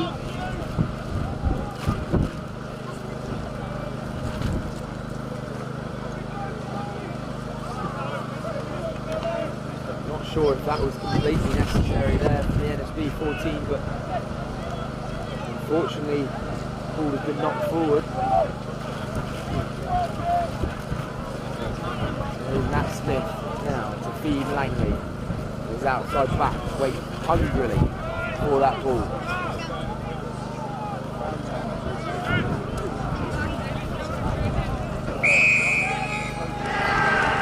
But penalty to NSB. Quite see what that was for there. Grounding scrum. There we are. Grounding scrum, and the kick goes up. Not sure that's going to make touch that one. Just a knock on from Campion. But that will be half time. And this game still poised at 5-5 with both teams scoring early on in the half. We'll leave you there. Northampton School for boys 5, Campion School 5.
Good kick from Langley, who puts the school in a very good territory.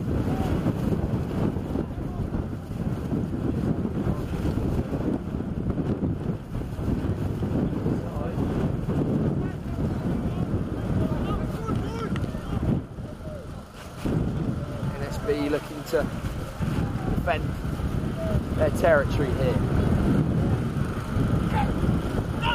Lenny Saunders, not Lenny Saunders, sorry. Oh, yes, Lenny Saunders to throw.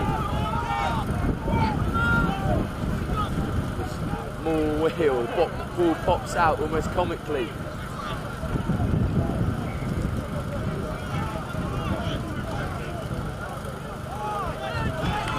Now a big carry from the NSB man.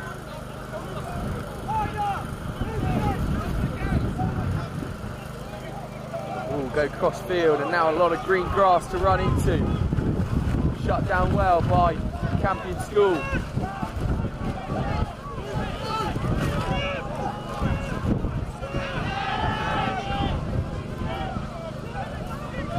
NSB work their way up the pitch. Now they're on the halfway line. Surging into Campion territory, a big missed pass.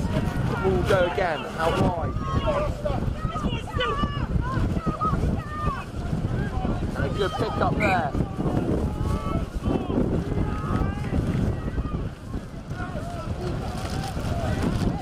Campion School working very hard in defence. Receiving that ball back now.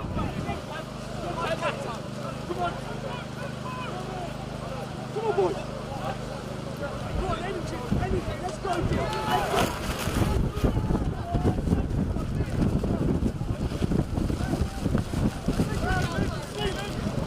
Again, that's it with the feed.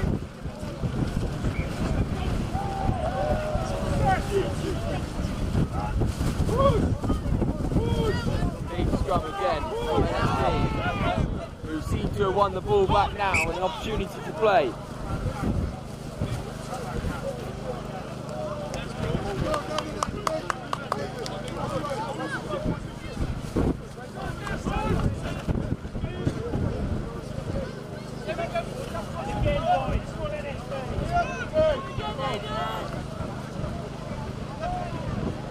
Will be a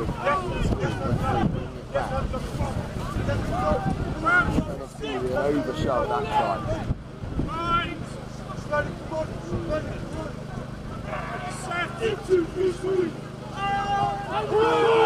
Again, it'll be a good scrum for NSB, pushing off the ball, but a good out the back offload. Zach James will run into the meat of it there. Langley with a big boot high into the sky. Very difficult to deal with. Good escape. NSB there. And a turn and a penalty for NSB. Not releasing and hands in the ruck. Sent into the bushes from the NSB 10.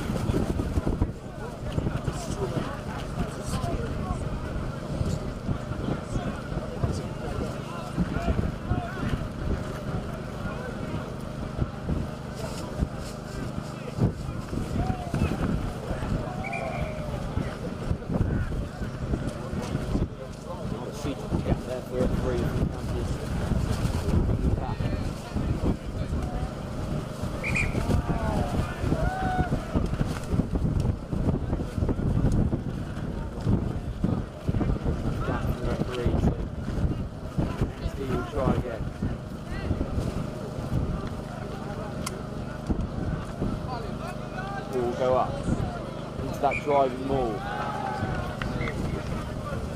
Not straight, says the referee. It's a bit harsh when the winds are coming down like this. The laws of the game.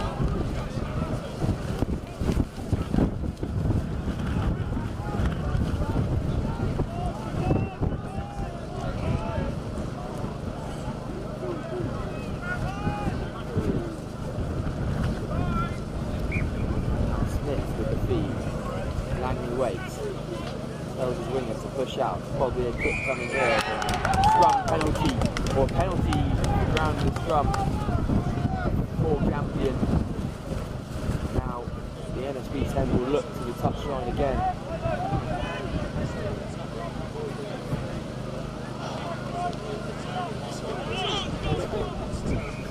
Campion still holding fast.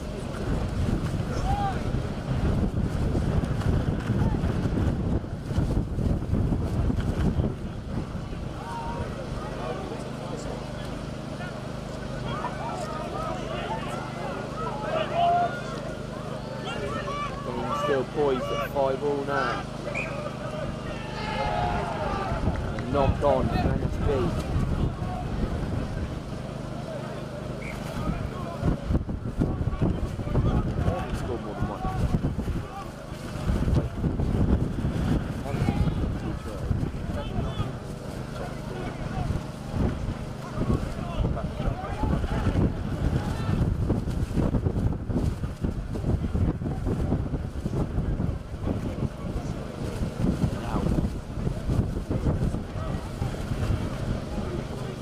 scrum again.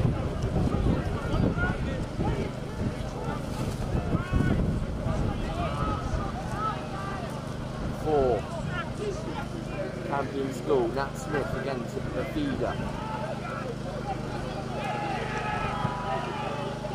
Big push again from NSB, but Campion hold on to it.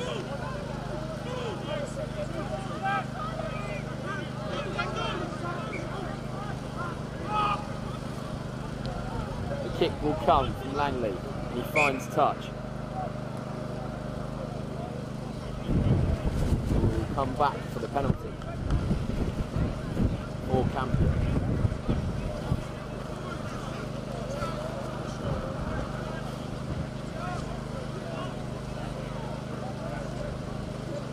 Langley, fine touch, does it well.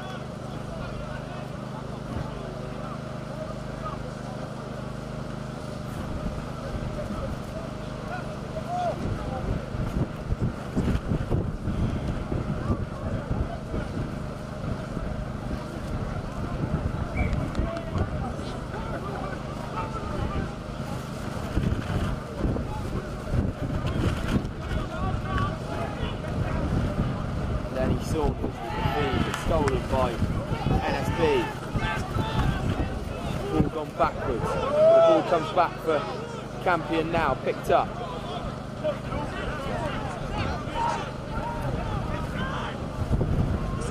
Langley off to outside back. The ball's just knocked on there. Rory Fensley.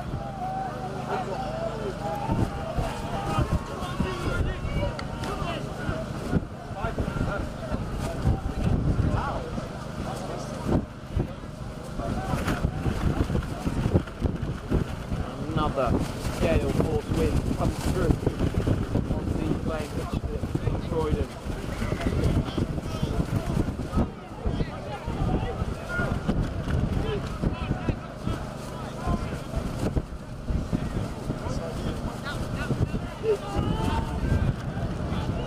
Speed.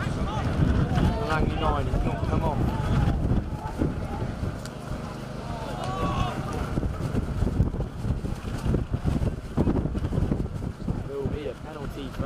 For Campion here for the knock on.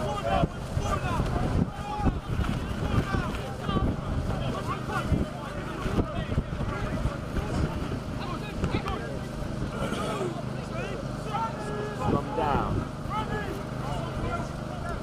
Campion ball.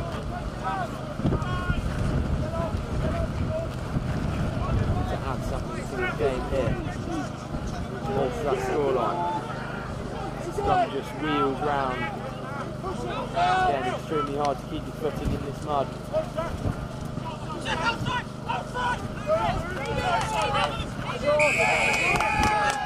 Penalty for NSB. Over the ball very quickly.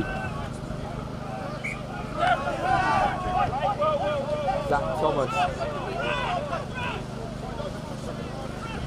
Just running isolated there.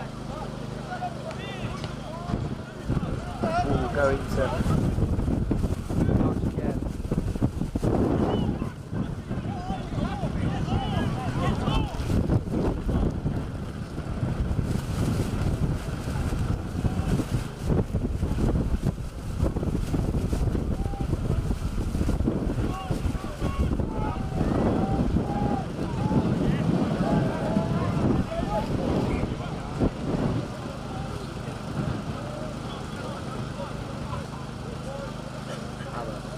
Very important line out here for NSB. To capitalise on the great field position. The ball goes up, set into the driving ball. Campion doing a good job of steering it wide. Now the ball will come out. Good line there from the 22. Penalty advantage to NSB. All very messy.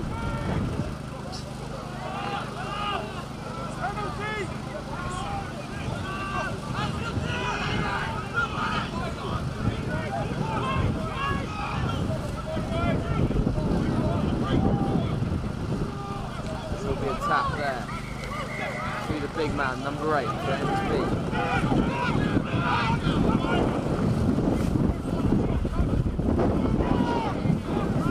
Harry again.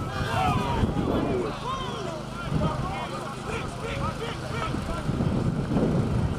Driving closer to that line and now NSB. Put something else in the scoreline and they have. And it's a knock-on, unfortunately, for NSB, and that is the final play of the game.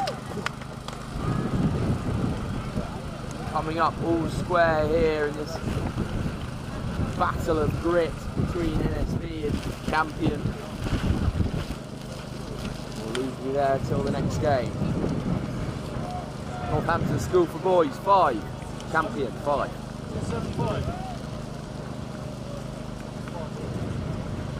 Just heard confirmation that kick was scored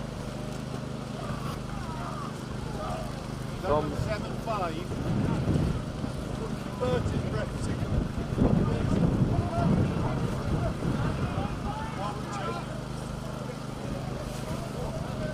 Yeah, I'm unsure about the scoreline here. We'll leave you for the next game.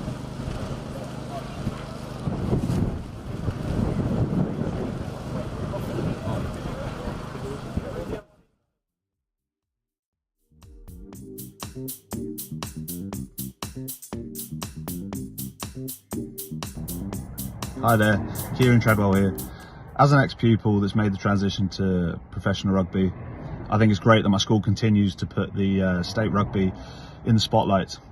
So I just want to wish you all the best of luck in the festival, and I can't wait to see the talent that's on show as I'll be watching on the live stream. So again, good luck and enjoy.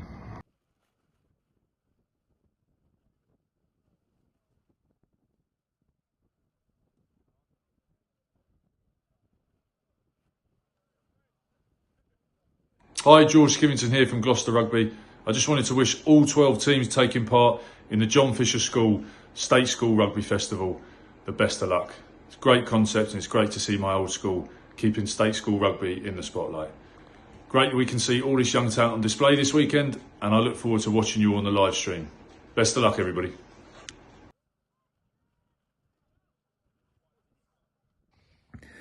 Hi everyone, it's Alex Donman here from Harlequins. I just want to wish all 12 schools taking part in the John Fisher State Schools competition the very best of luck over the weekend.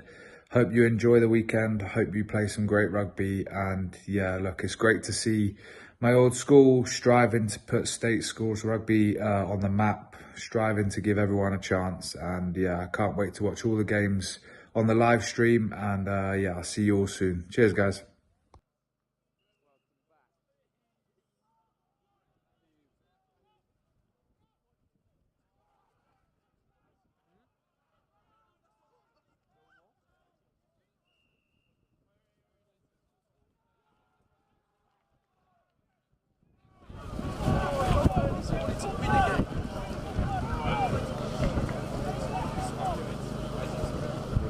Back again, welcome back to pitch 2.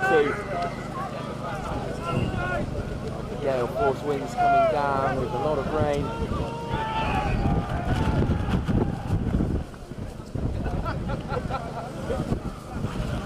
We're on pitch 2, the final game before our interval in the middle of the day. Whitchurch High take on Judd School. Throw just not straight enough from Judd.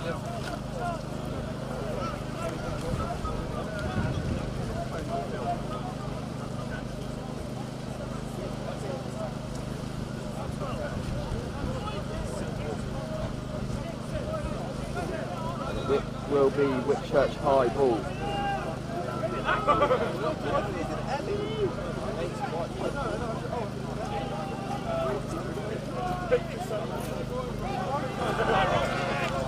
Whitchurch met well by the Judd.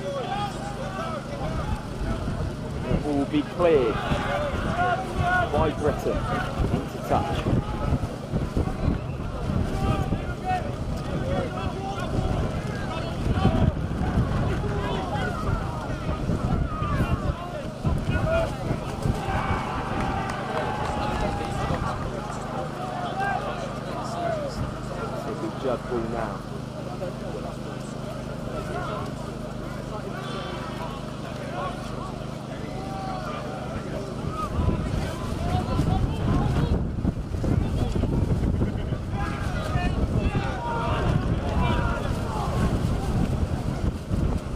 turned over by Whitchurch High. Here goes Britton by himself.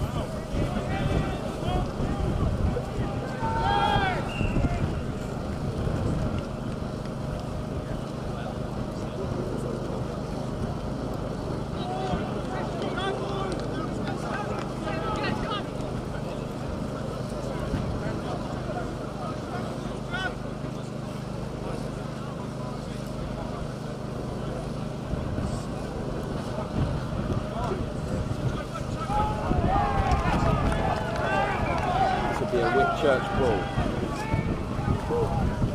Seb Antonio with the feed. Here's Britton. With a lovely kick from Britton.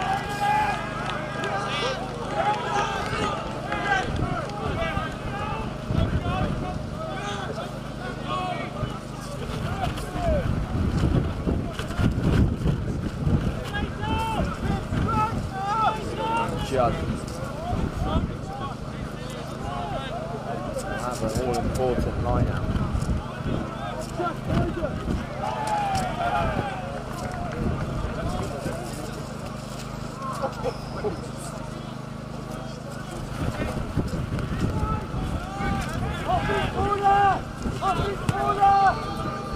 Now Judd just probing into this Whitchurch High School. Penalty to Judd.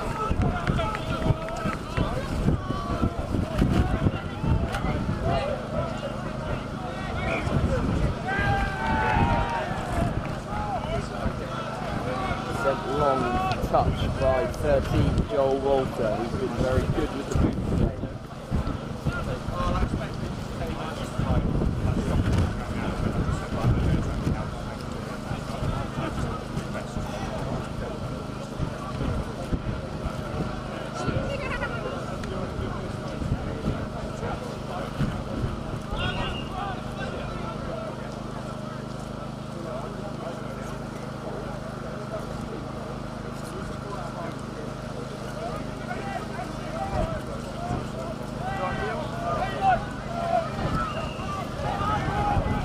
Early lift there from Whitchurch High, which gives Judd another chance to capitalise on his great field position.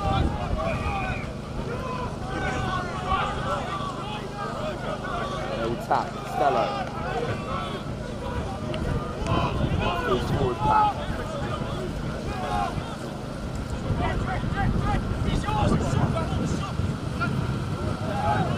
Working that ball out wide, our Judd.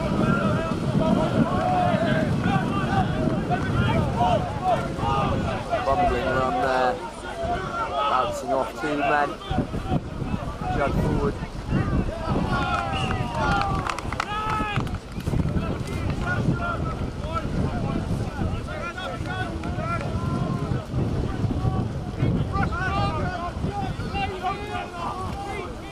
Will be a turnover now. Whitchurch ball.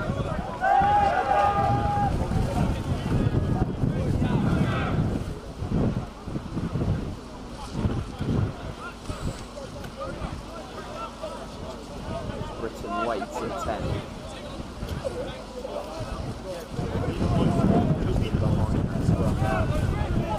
But we're looking for a clearance kick if we can find one.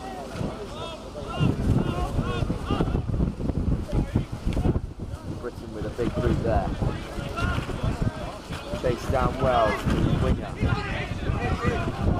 ball's been knocked on from the Judd. And it will be a Whitchurch ball. Fantastic kick there from Britton. Really finding some really good field space. Now giving Whitchurch High an opportunity to get in early and get in the score.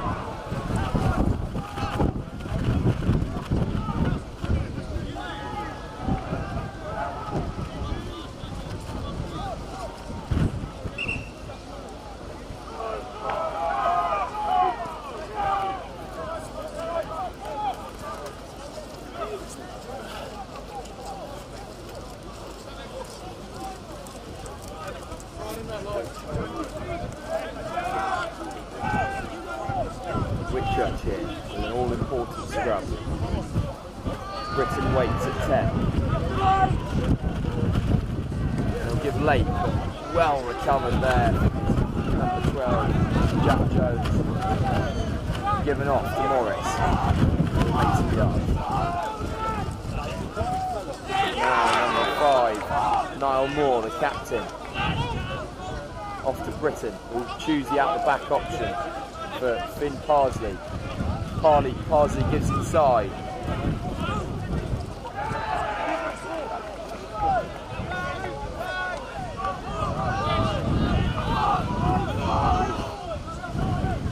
Here's Moore again, the captain.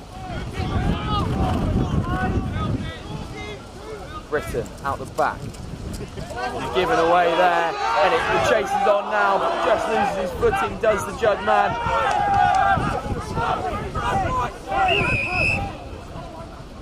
Penalty, Judd ball.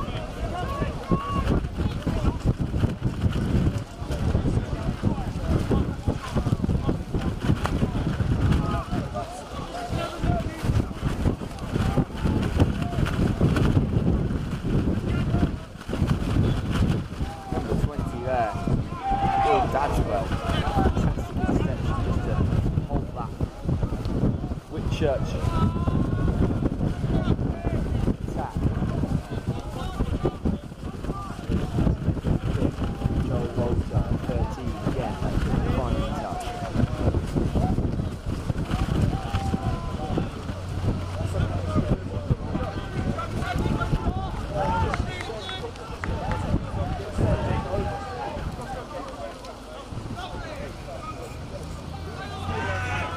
Judd come out with the ball here.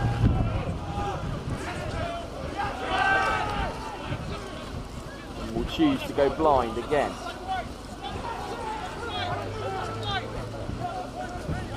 Ball is spun out off to one of these big carriers.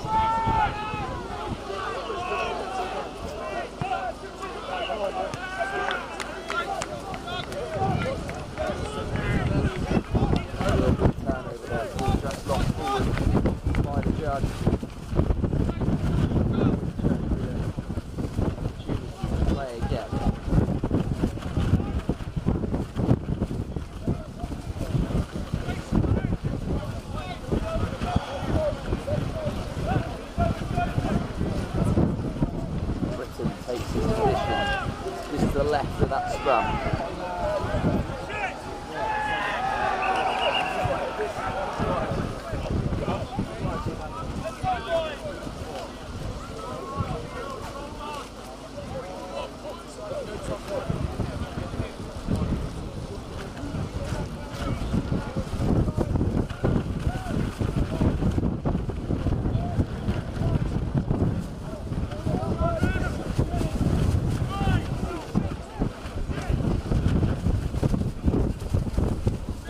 Britain will look at the boot option again. It's charged down.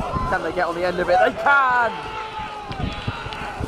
Fantastic defence from the Judd.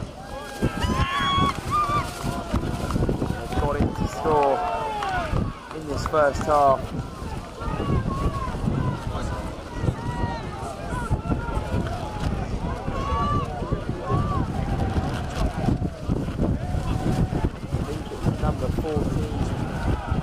Morton charged that ball down and hits onto the end of it like a salmon.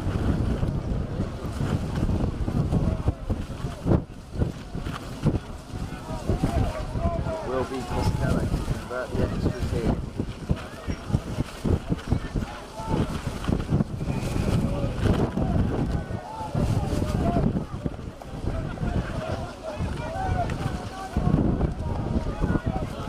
Sails through the uprights, and that is half time.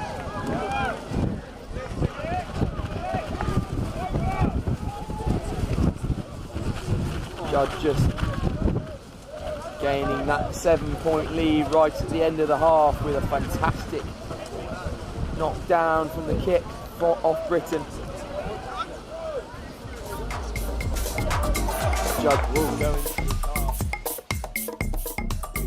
7-0 lead. Half time here on pitch 2. Whitchurch 7. Whitchurch 9-0.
We're back for the second half.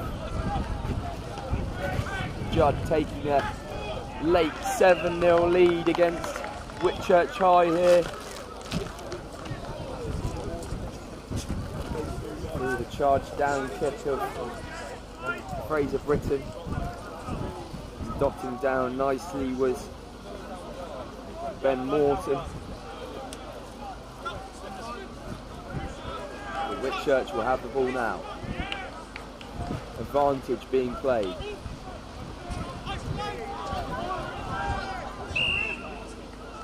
We'll come back to that advantage.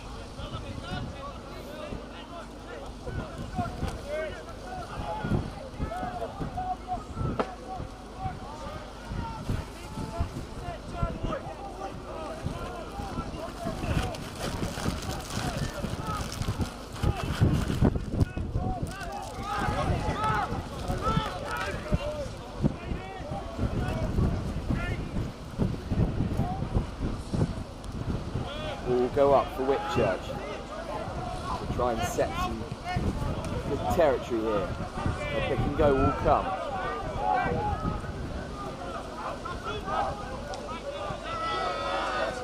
A good carry there from the Whitchurch man. Off to Moore, who hands off to Morris.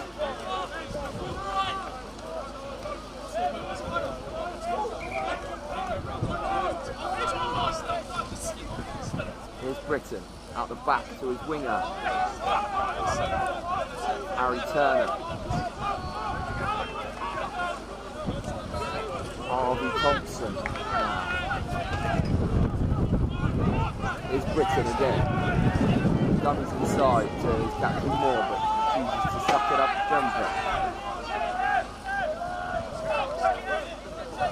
Out the back. Well challenge there. Finding a lot of space and a lot of gaps in this boot option. Will Davies to feed Moore. And now Thompson again. The ball's come out, slipped out. Britton's got his hands on it now. Here's Morris.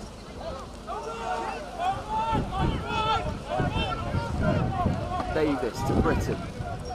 Chooses to go by himself and a fantastic show and go. Britton will score! Not quite. He's not quite there yet. Fantastically brought down by the Judd defence as Britton had a little show and go there. Just over the line but not quite. Whitchurch High men just probing still. Britton with a long ball out wide. Surely got to be try time in the corner, and it is for Whitchurch.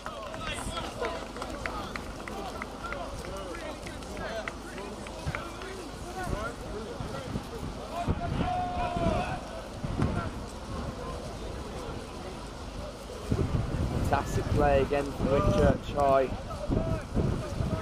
They go off and score in the corner there.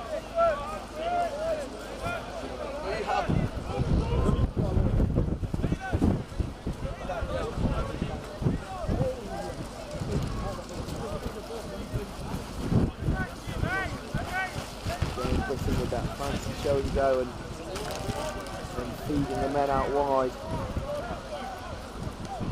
Joe Johnson, I think, the scorer, out on that whip. Britain will kick here.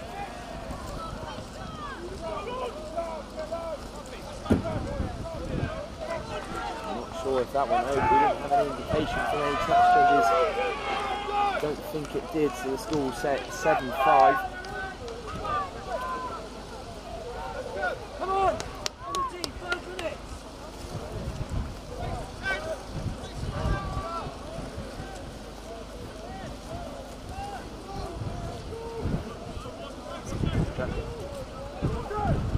Now Judd with the kickoff.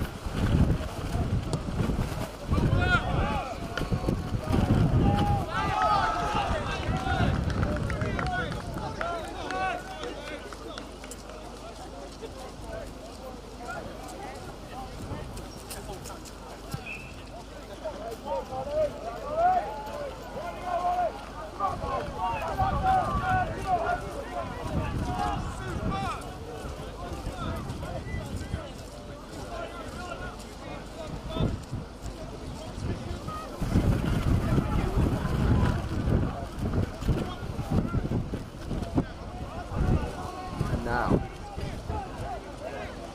here's Whitchurch trying to make their way out of their own 22. Just slowly pushing that driving ball on, and now it will break. Ball turned over by Judd. Ball comes spilling out.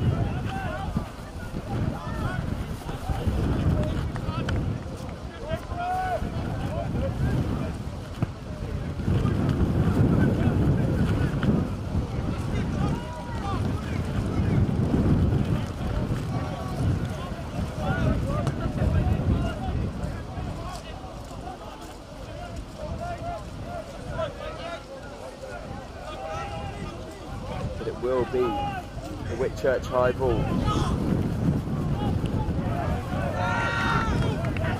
Big scrum there from Judd, and they seem to have won the ball back now. And they will go wide. Can they capitalise here on this massive field position?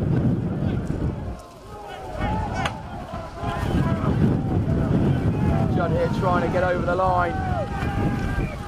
Just probing the Whitchurch defence. Again met well by Whitchurch on there, defending their own line.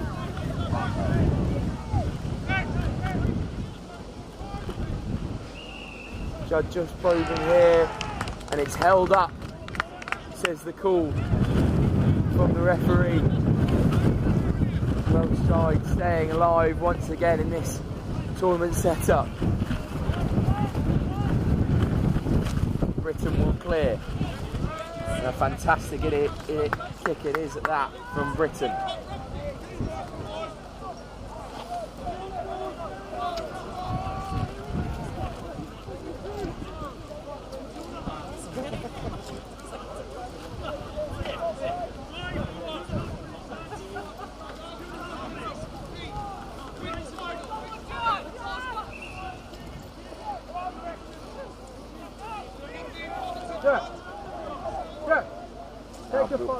Will be Whitchurch ball. Ball goes up, well grabbed. And more will come from Whitchurch.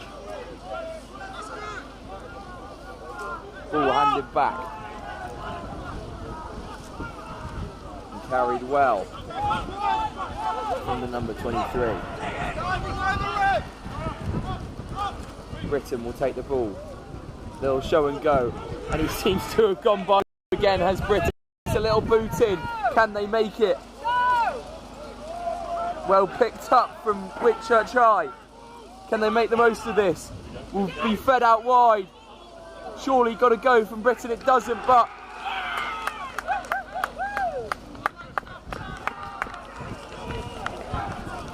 it's knocked forward there from Britain, very unluckily. Praise of Britain there. choosing not to give the pass.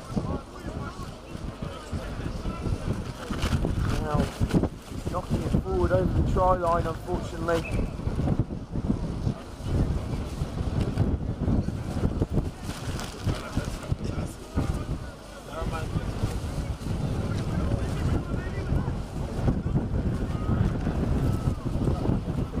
Massive lets off there for the Judd, but Britton again doing it all himself. A little show and go, and then Jack, can you bring me bin back? Can you bring some bin back? Just ask someone.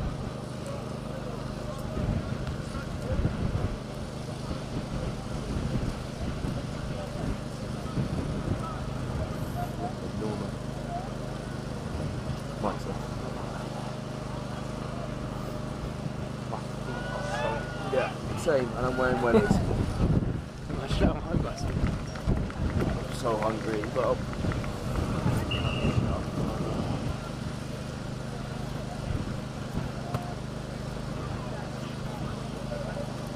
they just abandoned that bit. Fucking bullshit. Now I still have to play. I thought it was smart. Yeah, I think apparently not. We had that little intervention there as Britton was taken off the field. Can't run. It will be a Judd ball. Big push from Whitchurch. Picks off the base. Massive scrum there from Whitchurch high. They won the ball back.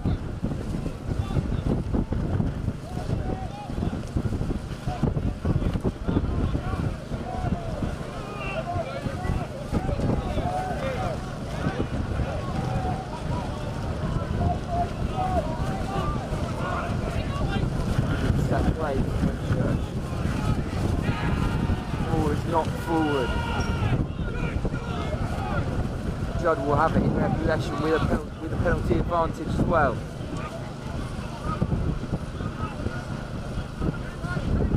Box kick will come from the Judd. Well chased, but into the hands of the Whitchurch man.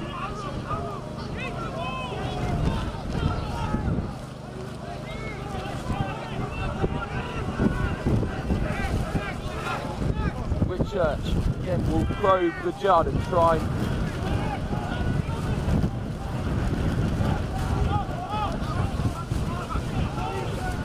Harry there, big block for Whitchurch.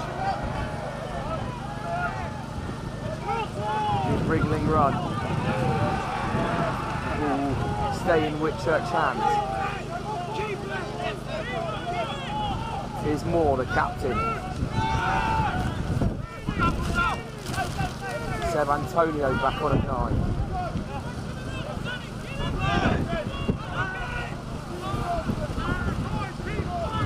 Antonio will feed his forwards, good hands there. Thompson.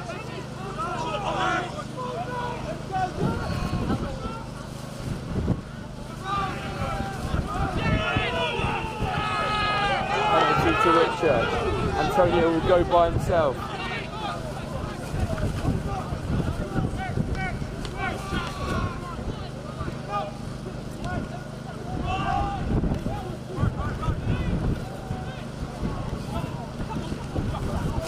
Whitchurch will carry on playing.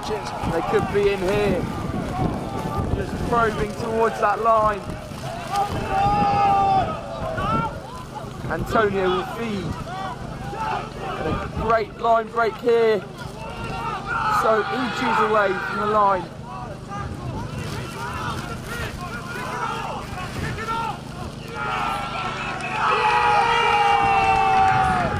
What a game that was. Between Judd and Whitchurch High. Judd coming out with the victory there with that all-important kick. We'll leave you there for our lunch break now. Judd 5, Judd 7, Whitchurch High 5.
Ivybridge. Knocked forward from John Fisher, massive amounts of pressure being applied by Ivybridge, and wow, it's looking like it's going to bring them further on the pitch, Joe. Yeah, definitely. Ivybridge defensively, line speed is excellent so far. Yes, they conceded the early penalty, but the defensive line speed from Ivybridge is always forcing John Fisher back into congested areas. The outside centre and the winger hammering up really fast, always pushing them back in. You see the rain almost coming vertically across the field. As I was saying on pitch 1, depending on what side of the coin you're on, it's either perfect or less than ideal weather for rugby. Ivybridge looking to execute their set piece. Ball goes to the wing. Good leg drive, but John Fisher made the tackle. Yeah, again, and that back move was so well executed. I've definitely pointed out this 10, 12, 13 partnership for Ivybridge with Will Lane, Elliot Bucknell, Charlie Masanko as the ball goes down there. Masanko tries to break up, but the ball's just been spilled. Hit without the ball there, high tackle. As you see, more gale force winds coming through onto pitch 2. We are truly in the thick of it now. Elliot Bucknell will go for that far touchline. Just not quite come up for him. Good take, not quite there, but we'll boot out again and we'll give Ivybridge more ball. Fantastic mercurial footwork there. Ball on it, comes a shout from the sideline. Weissel. Speed is number 8, Westlake. Out to Lane. He's got Masanko outside him. Masanko looking so promising today. Breaking that tackle once again, but Fisher over the ball fantastically. God, talk about body position. That was just perfect, John Fisher, wasn't it? Yeah, as low as you like, and good defensive discipline as well. Could have overcommitted to the line break from Ivybridge. They back their single shooters. Although this penalty kick does not go out. It does pen Ivybridge all the way back in their own half. But a little bit isolated. They ship the ball across. Oh, lovely footwork and pace to get round the outside. Ball is put on the toe. John Fisher with an opportunity to go expansive. Ball skids off the turf. They won't mind it. He's taking a lovely left foot whack. See you later. But a big shot from Ivybridge. And this game is about as perfectly poised as we could hope for. Yeah, definitely Joe. And Ollie Hessen not making the touchline there. And Ivybridge able to play out. But John Fisher will end up with the ball here. Sawyer will box kick over to Lane, who's underneath it. Ball goes backwards. Lane will return the favour. Here's Hessen in the backfield. What can he produce now? Hessen will send it back deep to Ivybridge. Weissel is chasing, leaves the ball. Goes dead there.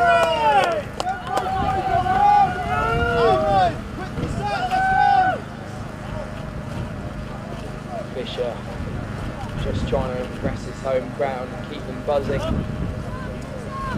I said before, he's got a 9 touchline. Well done to all the people that have got out to this game here. I mean, the weather is pretty atrocious, but always support from the home crowd always helps.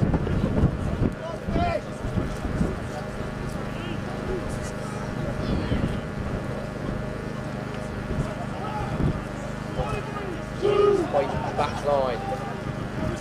Hessen waits. He's just ordered his troops into formation there, very tight. So if Ivybridge can spill the ball out, here's Pocknell. Gives out to Lane. Lane has a lot of space to run into. Gives to an oncoming winger. Jamie Campbell, that was making some yards. Here's Westlake again, scoring that all-important try in the other game on pitch 2. There's a penalty advantage for Ivybridge, but not rolling away. We will come back for that penalty advantage. Yeah, and it's really good work from Ivybridge. They managed to find the outside edge, gas round the outside, and they will have an opportunity to equalise the scoring. If they choose to go for the post, they might choose to go for the corner. And what I'm really interested about this game, and it's something we've seen all day, is the people off the bench for John Fisher have had an amazing impact. I mean, in the game against Wimbledon College, Aaron Gordon, who came off the bench, and you know where if he's on because he's pink scrummer and pink boots, basically turned that game on its head. It was just that one player who thought, to hell with the weather, I'm going to go hard, I'm going to go straight, and if you're going to tackle me, you best be able to, because I'm not going to stop. And I'm just eyeing him up at the end of the pitch at the moment, underneath the post, and he's one I'm looking for. And I won't necessarily think, for John Fisher's perspective, if this game does go into half-time equal, if Ivybridge chooses to go for the post, it looks like they're shaping for the corner, that they'll be all that worried, because they know they've got that bomb squad to come off the bench.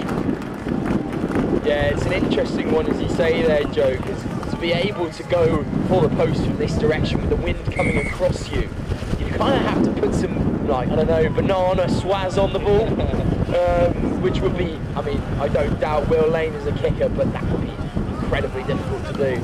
But he does find touch there, Will Lane, and now we'll see if Ivybridge can capitalise on this interesting field position.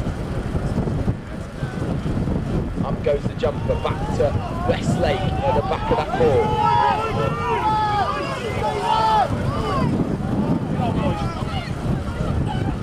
That Ivybridge ball edging ever closer. Can it get there? It does! Try for Ivybridge School. And that is Westlake scoring another massively important try for Ivybridge. Just fantastic work off the ball there, don't you think, Joe? Yeah, and it's the body position of Ivybridge that sets them apart. John Fisher a bit late to engage that maul, so Ivybridge get the initial shove on. And then the body position, where they all move in tandem, they're connected. It's not a group of 8 people moving as individuals, it's a cohesive unit.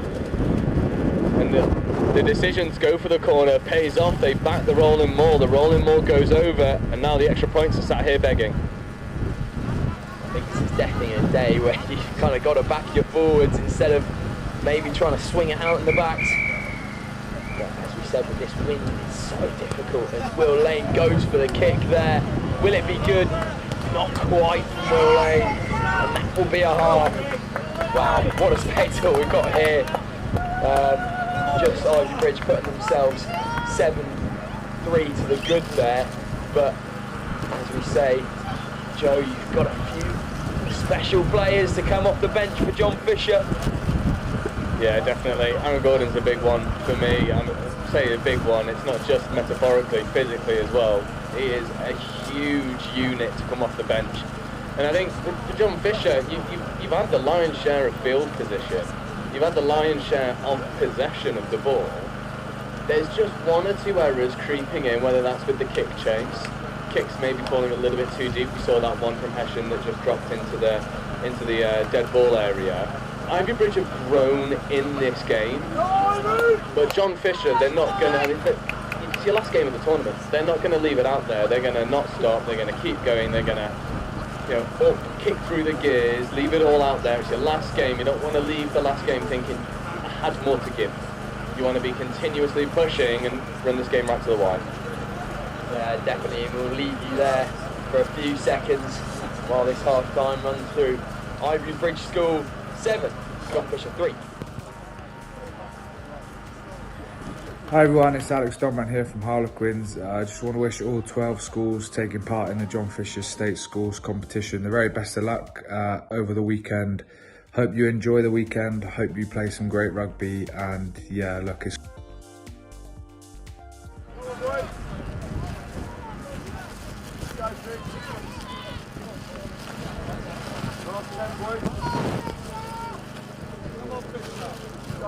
Welcome back to this second half. Ollie Hessen to kick off for John Fisher. And Ivybridge 7-3 to the good at half time, with a good carry there from the Ivybridge wide forward. It will go back to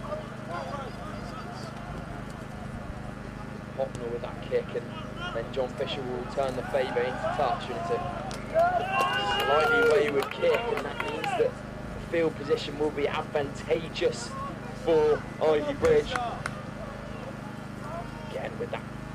really special centre partnership with Cocknell and Basanko. If you can get the ball in their hands but they're running hard, it's very hard to stop them.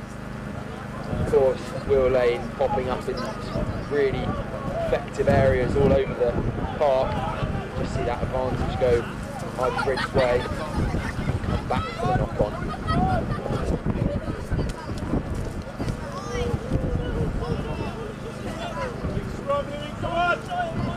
Big scrum down from the sidelines, and it is indeed a big scrum now for both sides.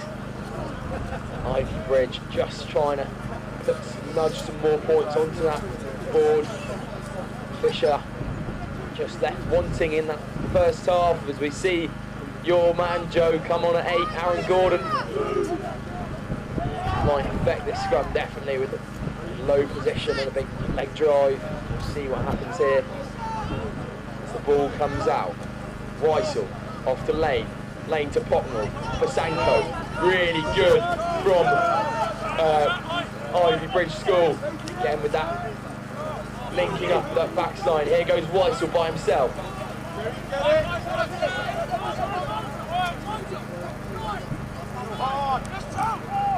Good tip on for Max Ward, who's carried very well today. Out to Pocknell. Pocknell's got space for Basanko. Basanko could go through here. Charlie Basanko, will he make the line? And he does there!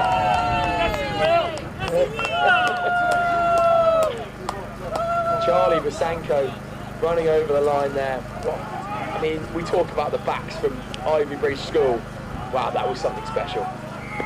Yeah, Basanko going, basically taking it upon himself to make 30 metres and get over. And what was interesting there, it shows not only physical ability but the rugby IQ as well, because what we saw is we saw a bit of an immature defensive read, which is going to happen in the under 18s game. He just pins his ears back, right foot step, finds the gap, carries through, and then the leg drive. I mean, he was almost on the ground 7 metres out and just kept pummeling, kept treading water, and ends up getting over. And Ivybridge start the second half as they left off in the first. For John Fisher, a bit of a mountain to climb. You see Lane lining up for the conversion. Good strike of the ball. It sits up in the wind. Is it going to get there? It does not, unfortunately. Ivybridge, 2 tries to the good. Good value for it. Yeah, leaving that scoreboard at 12-3 now. It's as you say, Joe, a bit of a mountain to climb in the second half, but I think something we didn't mention there was the stellar work of Cocknell, Basanko and Lane to create that first opportunity and pull that back move off in this weather.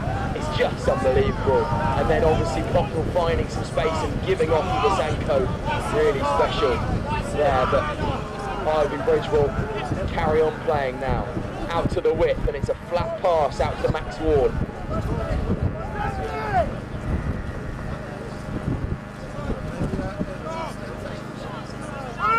There's Owen Keelman, who's been good today.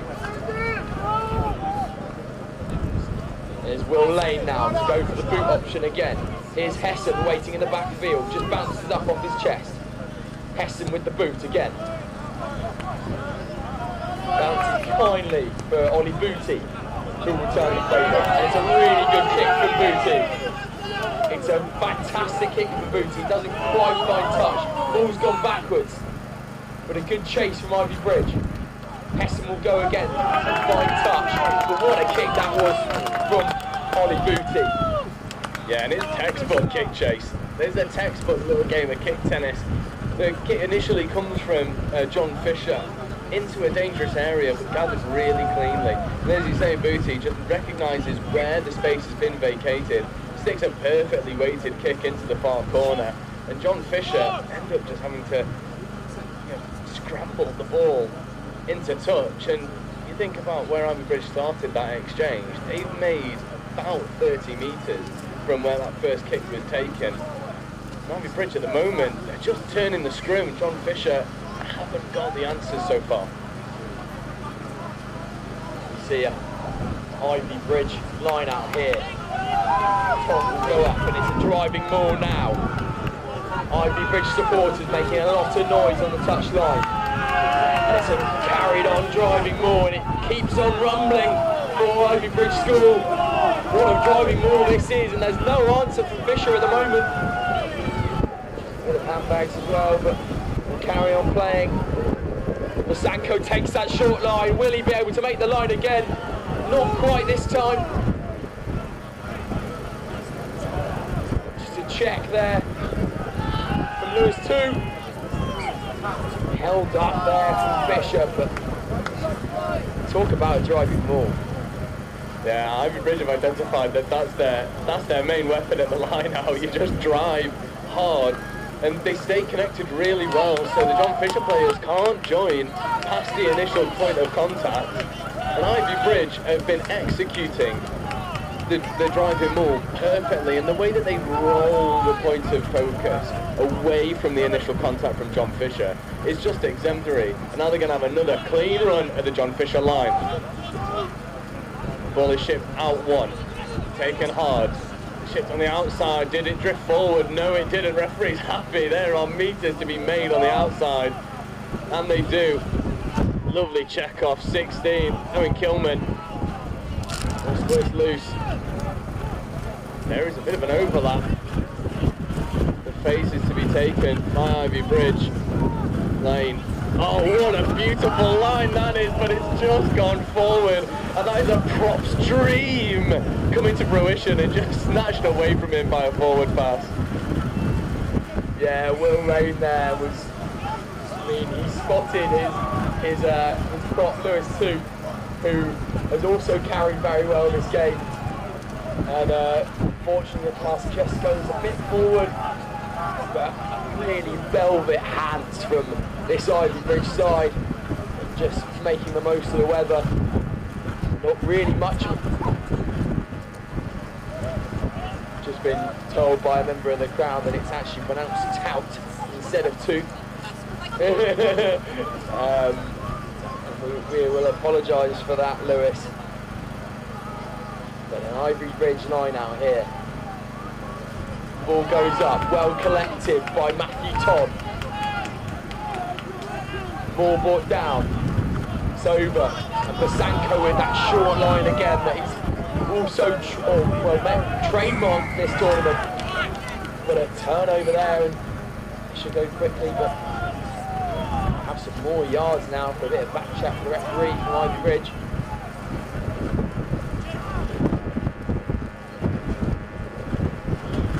Fisher here, just looking to get out of the cosh that they've been put under by Ivybridge School. They'll pay quickly. Takes one shot, might be a bit high, and they've got a penalty advantage. They can go here from the Fisher forwards. Come back for the high tackle. They'll go quickly again. A lot of show and going on.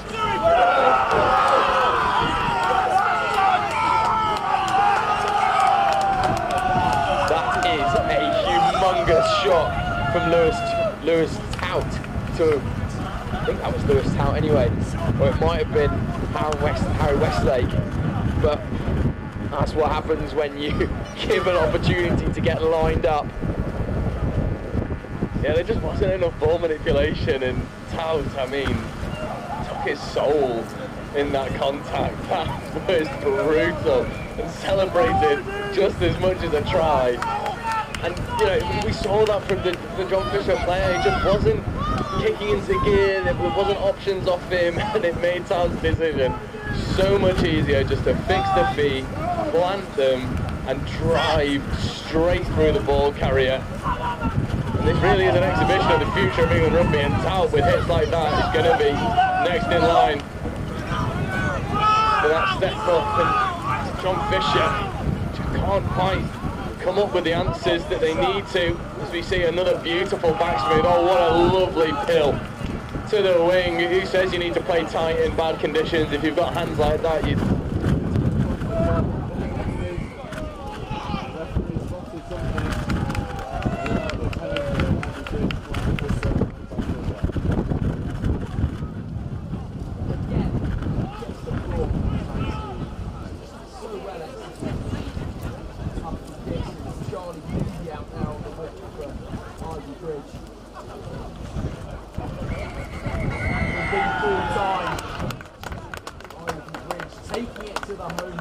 get home to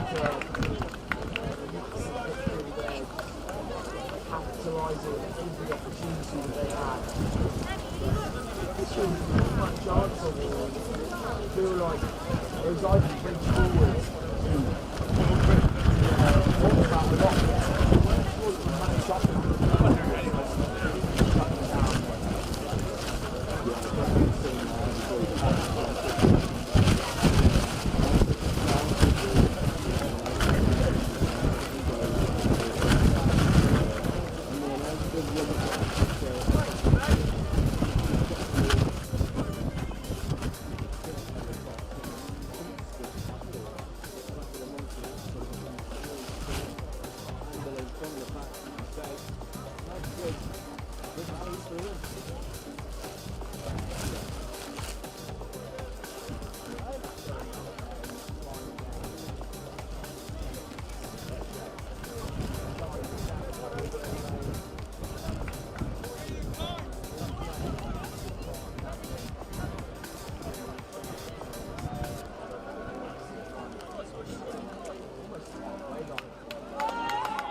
welcome back to the next-gen stream of the John Fisher Invitational State School Rugby Festival. For this 5th-6th playoff, Whitchurch High against Lancaster RGS. Really spicy game we've got in store for you now.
On the side, a wonderful place to be there for Whitchurch High.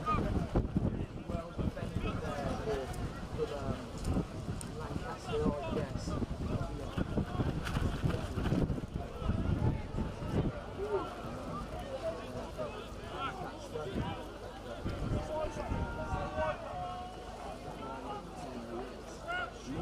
Lions will play this on for a few days now.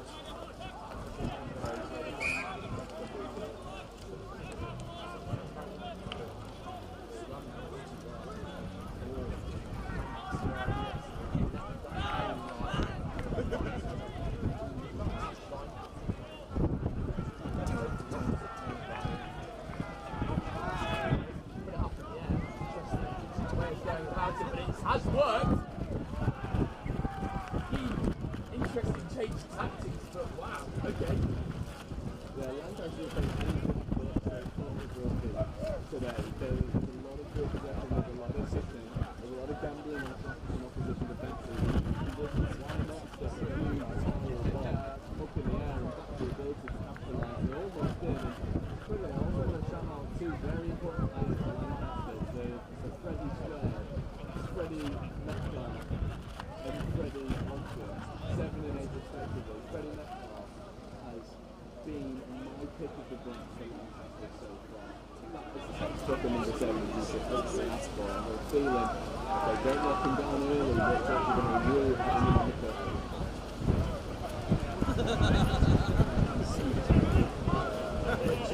Just trying to play out now. 2 years.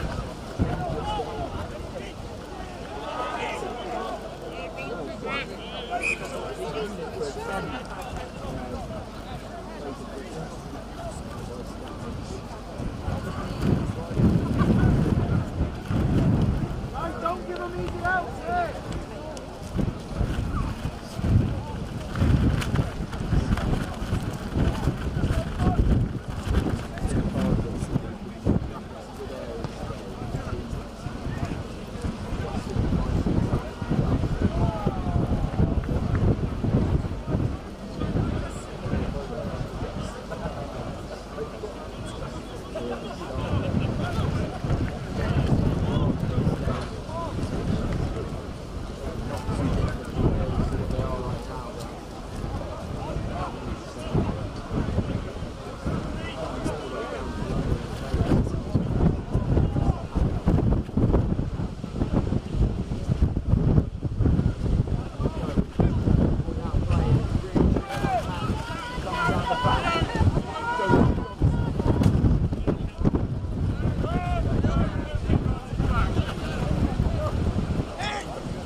with some 30-mile-an-hour wind blowing, but I completely agree. William for Lancaster,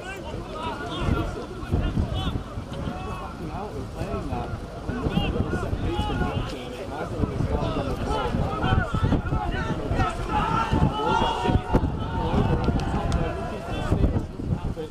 Whitchurch, lovely little on the back pass.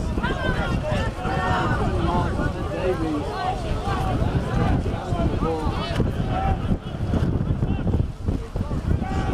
Big contact. Sonny McCabe.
Jamie, you never said tag to me when you did that. Ball stays in field. Lancaster now will have an opportunity to attack from deep. Good charge down. Everyone's on side. Whitchurch have an opportunity. For Whitchurch. Holding the ball. Look at if they use it. Joseph outside.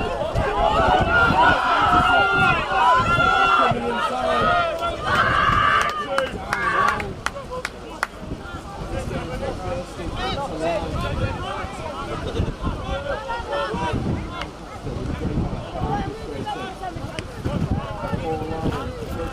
rid of the ball. It's all the both teams don't want anything to do with this wet oval at the moment. Nice little shot and go. Possibility. Manchester think they've got an opportunity to turn this ball over. There's a knock-on from Whitchurch, so good pressure from Lancaster, and that will bring us to half-time, and that's not good though.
been a little bit of action. It looked like there was a bit of a swing.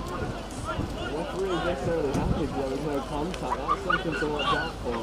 But Lancaster on the opposite side of that penalty now. Ryan just skips one right in the corner.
I can see.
Go! really great play.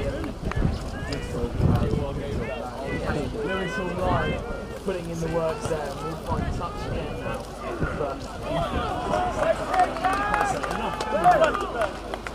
That's all. It's really been the one perspective. Had a bit of impetus, great opportunities, and again, it's just he's got a real intelligence about him.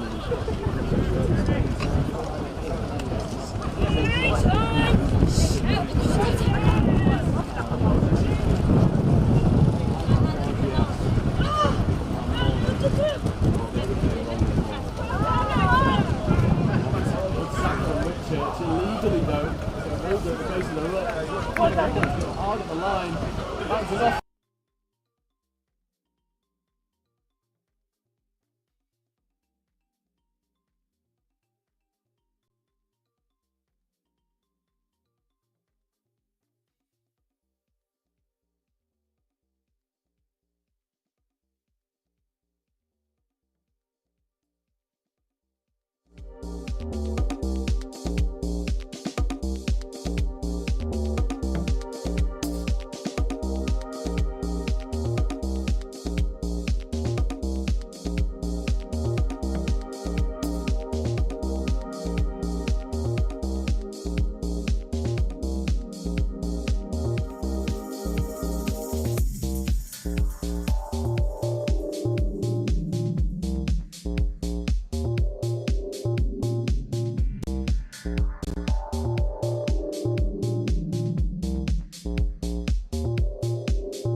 Yeah.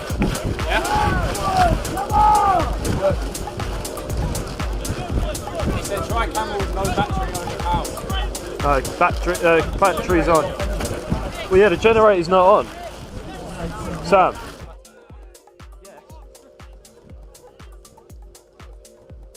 It probably needs filling up. Yeah, I know.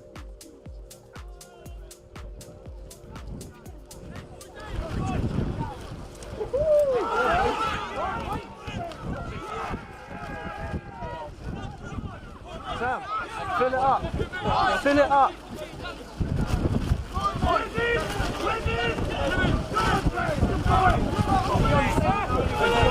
Huh?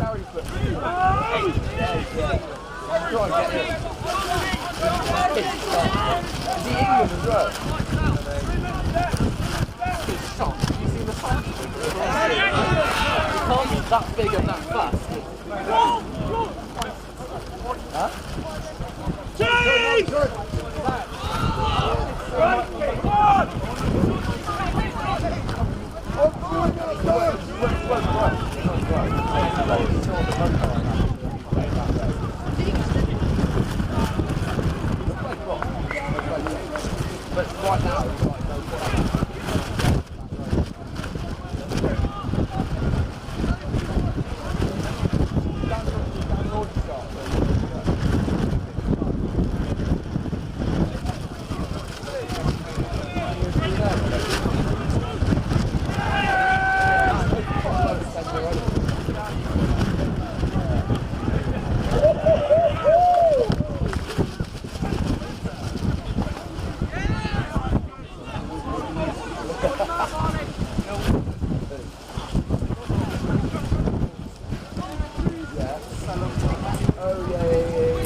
Might be worth asking the guy where we're supposed to leave.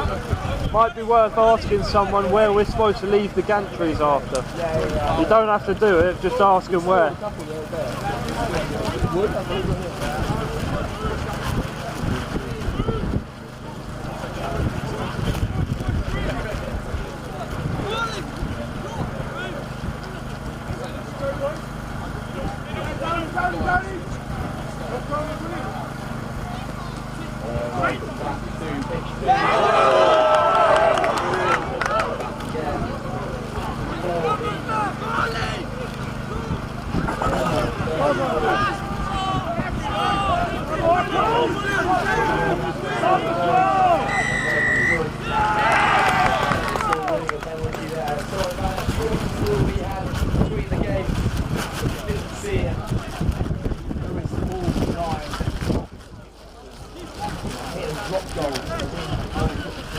Hey Sam, someone needs to go turn the generator back on.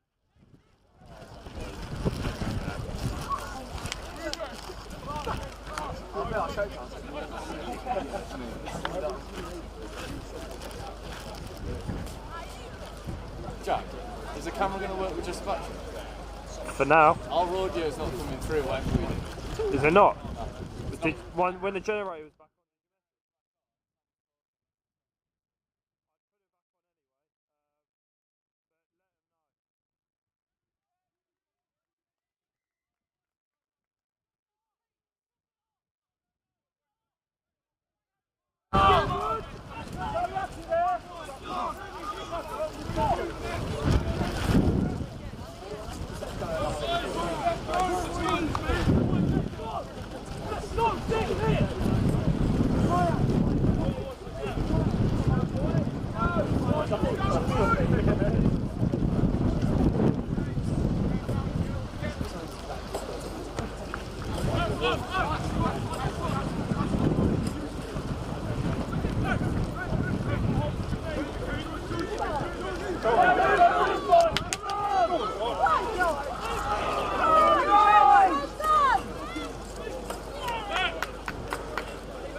Underneath the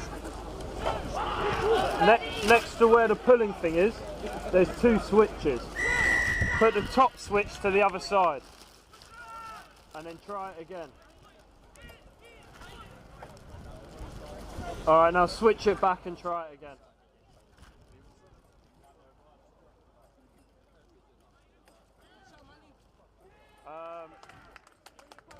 Maybe do the alternate switches, just switch them around position wise.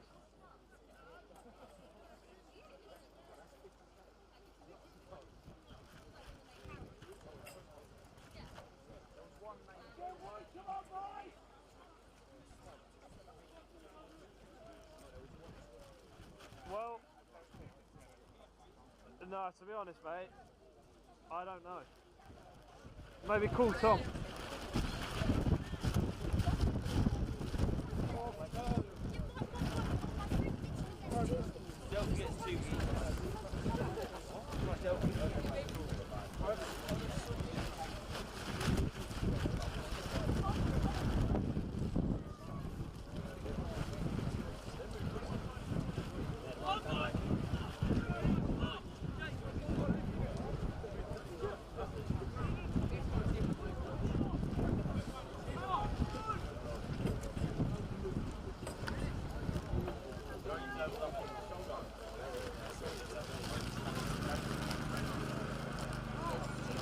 That's better.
Generator's gone again.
what? Oh.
Right, we've got a camera.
Putting.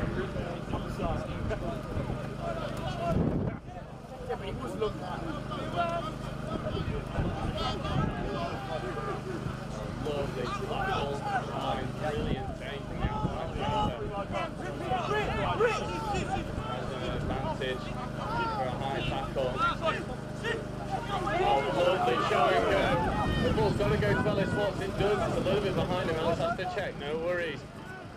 Brilliant step back on the inside. Oh, nice check off as well, coming back against the grain. Onto a crushing Ravenswood tackle. Oh, again, lovely show and go. Ball almost picked off. It's a bit of a scramble. A series of knock-ons. That'll be a Ravenswood ball.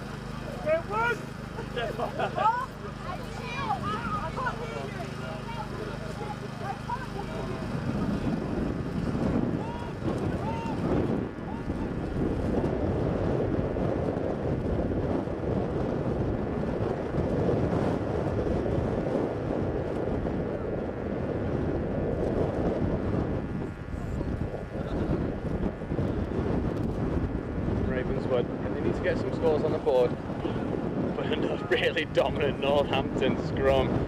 It's causing all sorts of problems. So it's a nice little dink into a good area, but Northampton are able to scoop that up relatively easily. It's a good kick chase from Ravenswood, flat line.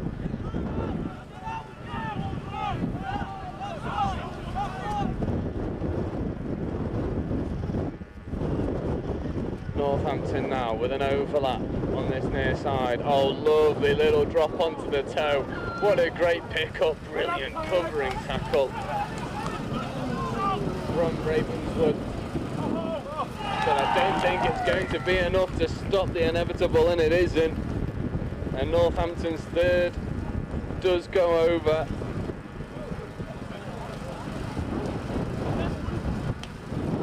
Again, it's attacking down this near side, aggressive play, fighting the space, finding the soft shoulders, diving over for the score.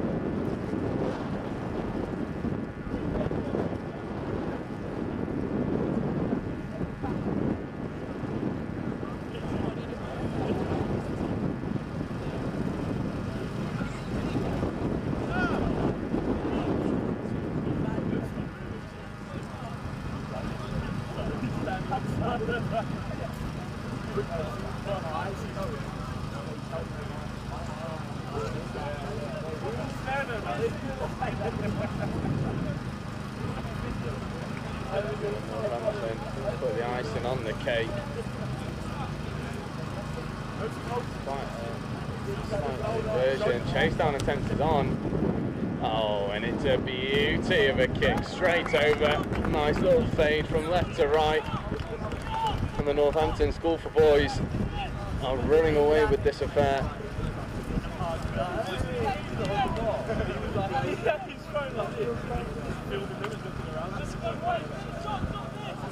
Ravenswood putting some magical performances both today and yesterday. Just can't quite find a grip in this game. It's a short kick-off. Northampton do pound the ball into touch, so that'll be a Ravenswood feed. Celebrated.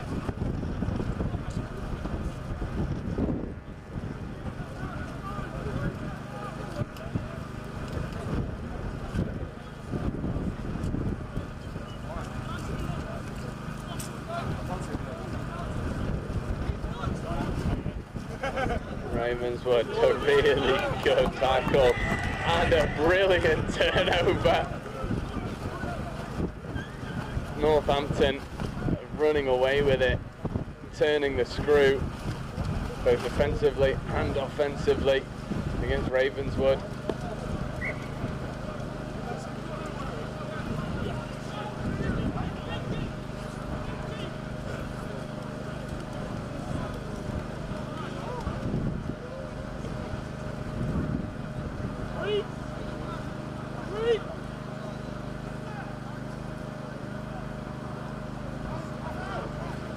Good line out.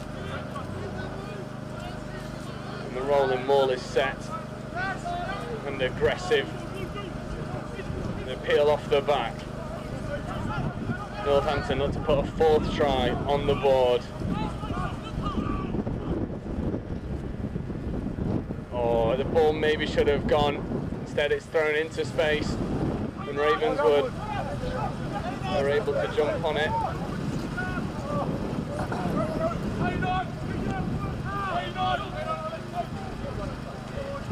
Box kick clearance. Caterpillar ruck set. Good take. Northampton in the backfield. Big up and under.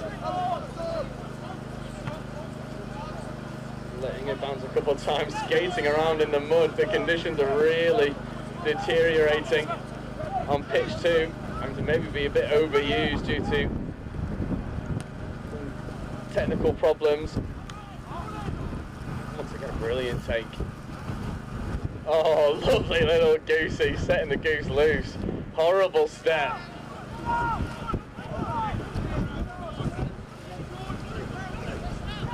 Northampton once again over the top, but this time it is a Ravenswood ball. Holding on, and Ravenswood have got to take the positives when they come. They have forced a lot of turnovers from Northampton ball, but it might be a bit too little too late. 3 tries down. Northampton have just looked exceptional when they get into line attack.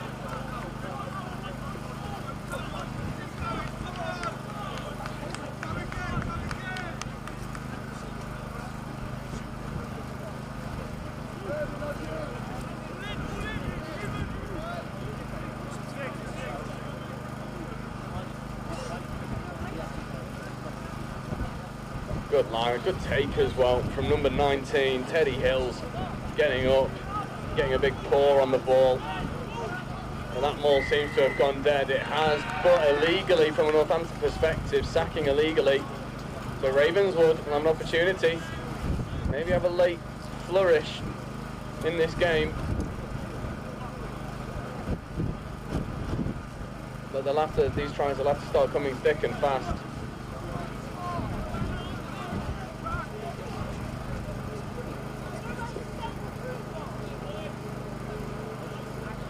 Matter of seconds, this will be last play, if not becoming very shortly. Delayed a little bit because we've not got a ball on the pitch. Well, one thing you need in a rugby game, you need a ball. McLaughlin does have it now in his hands. 9 out of 10. So this will be nothing but a consolation for Ravenswood, but a well-earned consolation for the team.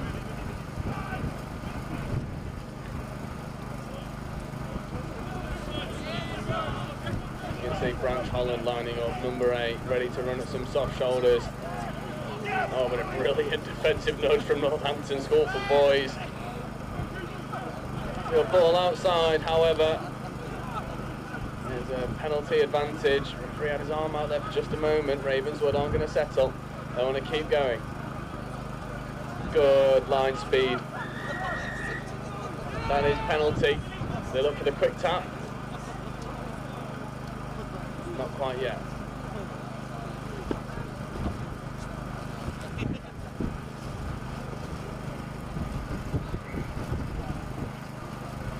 Once again they go for the corner. Be another driving maul.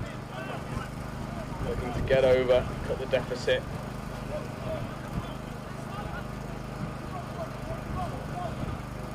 Tebe at the front. Monstrous player when he gets going.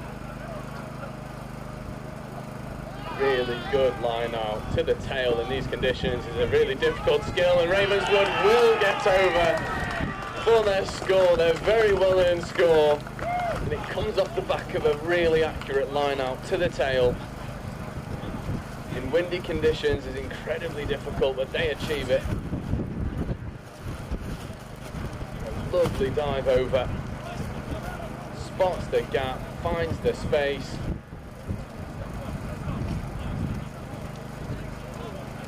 The Ravens were fully deserving of that score. We'll look to put the extra points over.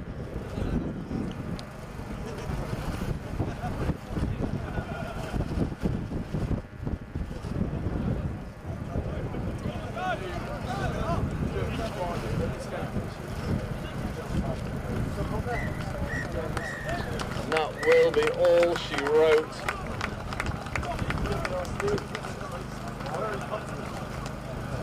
Northampton School for Boys leave the victors over a very valiant Ravenswood side, and we're going to take a very quick break before we come back for our last game of the day, which is the Judd versus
Welcome back to this Next Gen stream at the John Fisher Invitational State School Rugby Festival, the first of its kind. We have a really exciting conclusion to the day here, which is Old Swinford Hospital against the Judd School from Tunbridge. Old Swinford Hospital really making an impression on the whole tournament today with their big carries and their little trick plays out the back. And we see here what a really well executed kick through, but doesn't quite come off for Old Swinford. We have actually a real special moment here in the commentary box as I'm joined by a few Old Fisher alumni, one of them being England star Ben Waghorn, who attended this school a couple of years ago.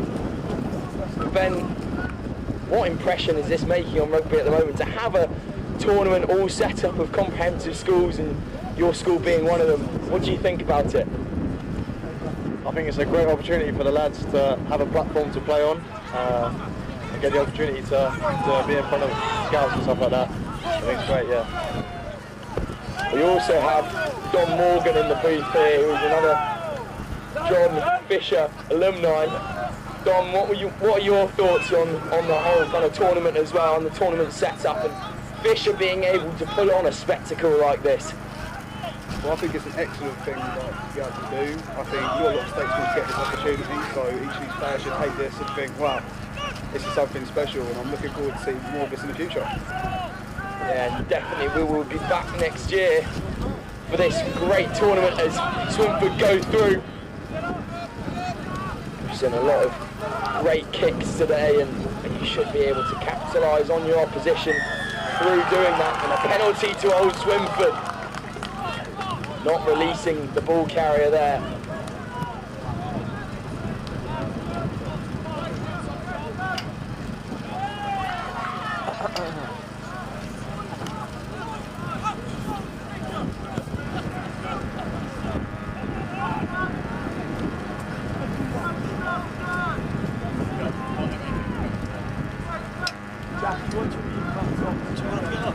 So yeah? Yeah, you're usually supposed to go through the middle, but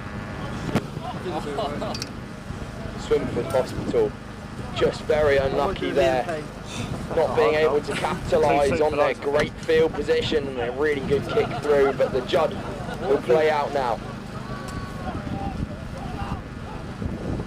Here's the Judd and a slight knock on there. The referee will come back for it. Ben, you've played in positions and conditions like this for the England setup. What commendations do you have to give to these boys to go out in these kind of wet, windy, muddy conditions and still to be playing high-class rugby? It's really great, isn't it? Yeah, I think you just got to adapt your playing style, play smart, play in the right areas. Obviously, I think everything can be a little bit tighter, give yourself a bit more time on the ball. It does get chilly up here, huh? Yeah. I've been there since 7. We see so ready to go out. Seriously. Just losing the ball forward at the scrum there. Right, it's supposed to be that. Unfortunately for Swinford Hospital. Can't wait to go out. Where did you boys play? Place? Yeah. I haven't played. Oh, do you not play? No, he plays for England. Oh, no. Under 20s. Hospital. And he's just my pal. Obviously coming all the way from Stourbridge in the West Midlands. A long journey back up today. So they're hoping to bring home some silverware with them. Again, how long have you been doing this for? Said on comms before, but big wins against Princethorpe, Hereford, Hereford Cathedral that is, and Hereford Cole. Best and it's not Bishop's wet, Vasey and Solihull. It's not my camera, so based around Birmingham, that area. I was chatting to some of the Bishop Swinford's coaches earlier today. Apparently it's 30 degrees and sunny in Birmingham, which I did not believe for 2 seconds. I think they're begging for another interview. Bishop Swinford speed in the scrum here. Really fantastic move there, and it's out to the pacey winger.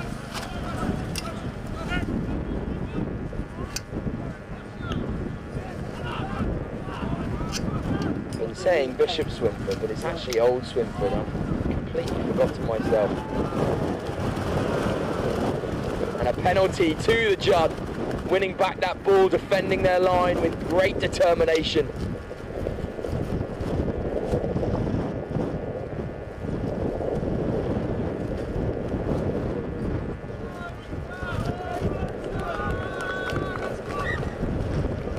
Judd will capitalise and kick for a bit more field territory.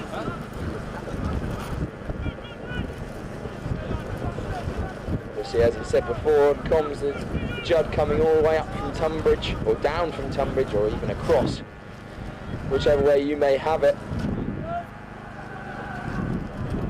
Joel Walter at 13 has been especially impressive today for the Judd.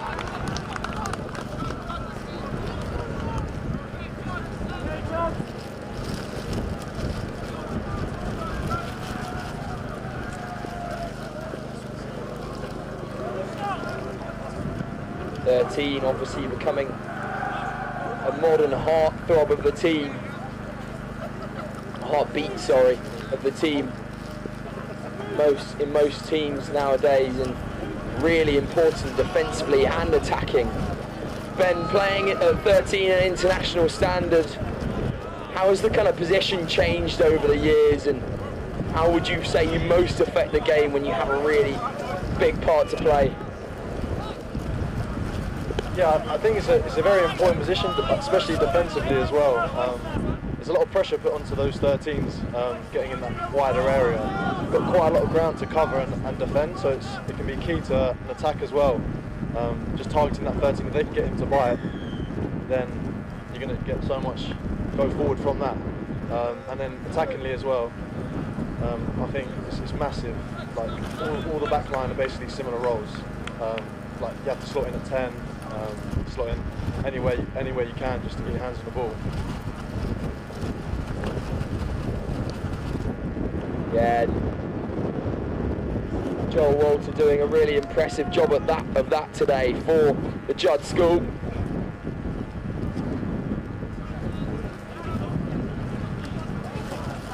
As we see that back three there that's been very dangerous for Swinford Hospital today, including Cutler and Madzima out on this left-hand side. The ball goes up. Judd still retain possession. And a penalty to Swinford Hospital. Wow, massive impact there. And they take the ball quickly. Godley, I think that is, carrying well.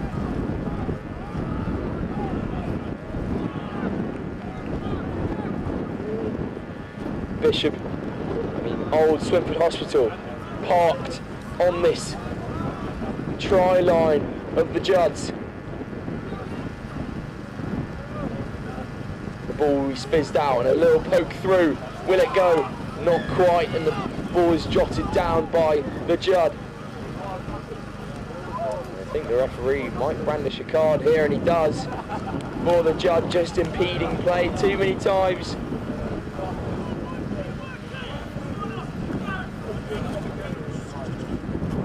Don with a man down.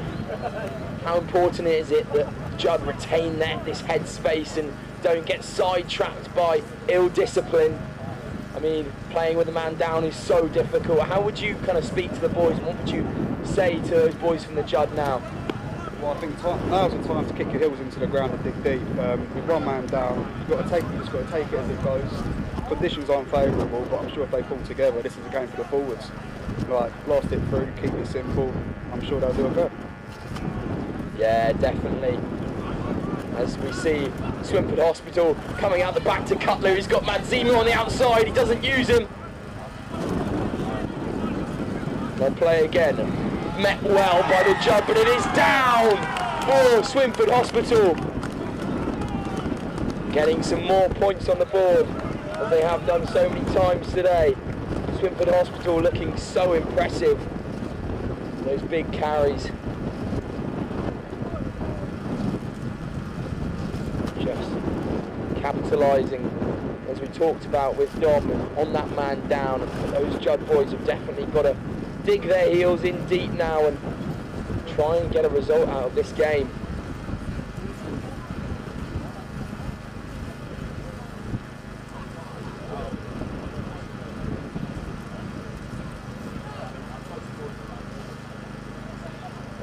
Old Swinford Hospital score the first 5 points in this cup final.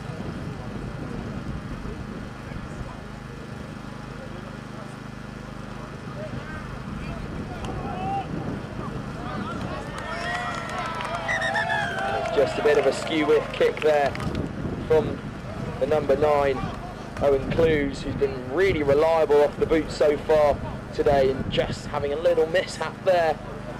But that will be half time. And Old Swinford Hospital go in with a 5-point advantage.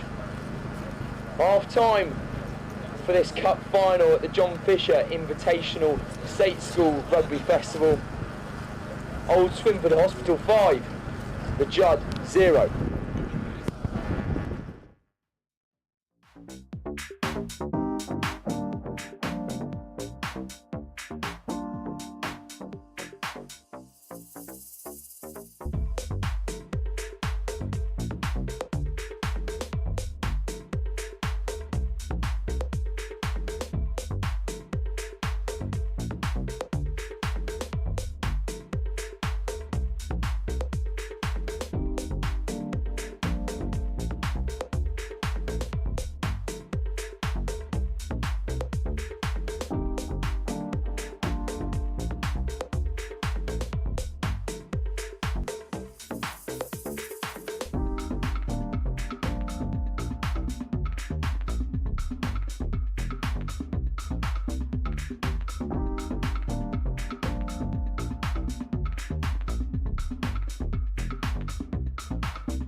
Of this John Fisher Invitational State School Rugby Festival.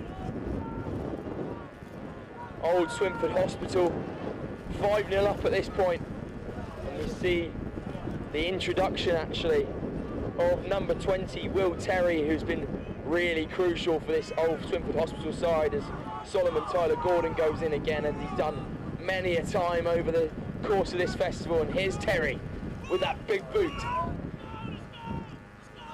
Well handled by the Judd. They'll bring it back and send the ball back over with that little chip. Terry ordering the troops into formation.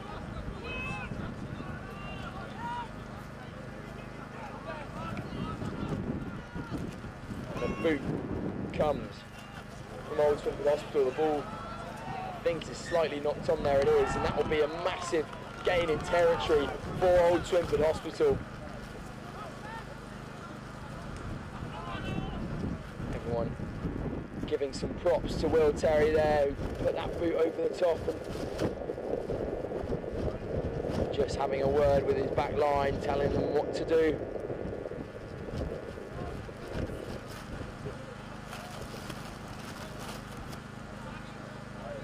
Owen Clues stays at 9.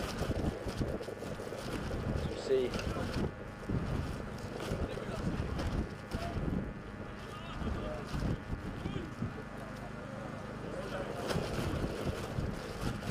Swinford Hospital just trying to get another 5 points on that board as Terry goes and swings to the left. He'll use his man out the back or not. He'll use the hard line. Now Terry involved in the ruck. Ball will still be played. Here's Godley. Sorry, McCarthy that is, with the blonde hair. Godley is second row partner. Here's Terry giving off to Tyler Gordon, the big unit.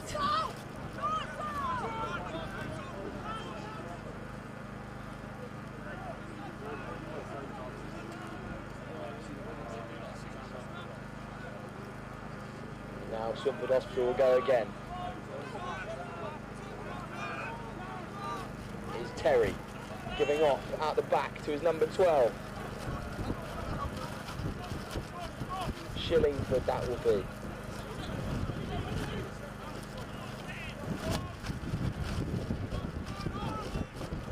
Ben Bassaneni for Swinford Hospital. A big carry and a big shot on Todd Stevens there. Terry will carry on, swing the other way, goes into the contact himself, tucking it up under the jumper. Here's Solomon Tyler Gordon. Here's Shillingford again. Met staunchingly by that Judd line and forcing a knock on. Great bit of attacking play there. Ben, especially in these conditions, how important do you think kind of having a player like Will Terry on the pitch who can kind of manage the game and being able to kick at the right time and knowing where to go in different certain situations, how important is that? Oh, I mean, it's massively important. Being able to play in the right areas. I mean, it's crucial for a team, especially in conditions like this, where it's rainy and muddy, where mistakes are likely to happen. It's crucial that they play in the right areas. Yeah, Will Terry, so important. His introduction in that second half has been crucial for Swinford Hospital, being able to hold this field position, but they've obviously been turned over here by the Judd.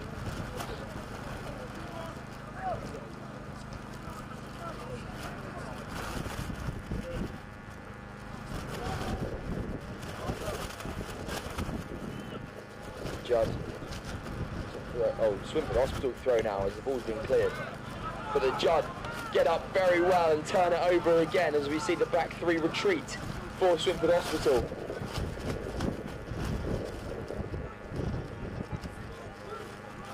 Good carry there, working his way through the game line for the Judd.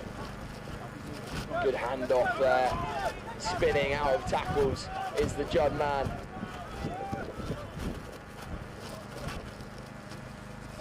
Ball's just been knocked on there, so now Swinford Hospital can play. And he's in touch there, unfortunately. We'll come back for that knock on.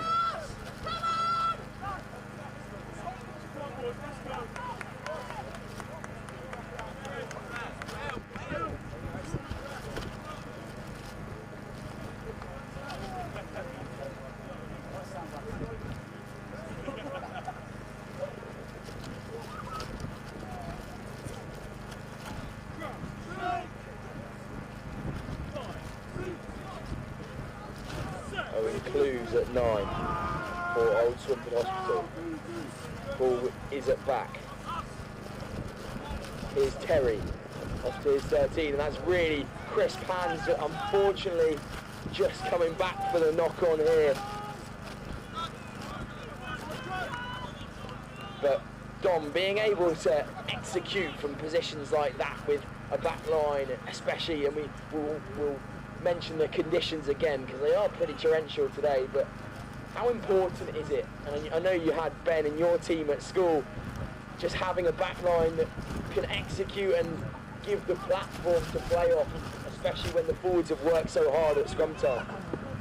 Well, I think as a forward, you know how hard it is getting down into those scrums every single time. So having confidence in the fact that you do have a talented back line, it alleviates so much pressure off your shoulders. Oh, nice little break. Oh, is he about to score? Hey! And Will Terry, what an interception that is. What an interception that is from Will Terry, running almost from the 22, almost from the halfway line. Just saw the right time to take the ball and snatched it off his opposition. Fantastic play there from the substitute 10, and he's put another 5 points on the board. Very well for Old Swinford Hospital. Just a mercurial effort there for Terry to reach out and grab that ball, and then the gas to get down the sideline. To be fair, he didn't have much opposition in his way, but really, really fantastic play from Will Terry. Do you ask them where they Really come on leaps and bounds from the first day, growing into the tournament, and now he's definitely one of those star men for Old Swinford Hospital, as we see clues trying to convert the extras here.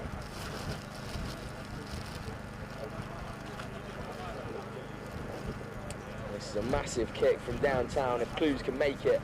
And it's up. And it's good! What a kick from Clues there! Wow.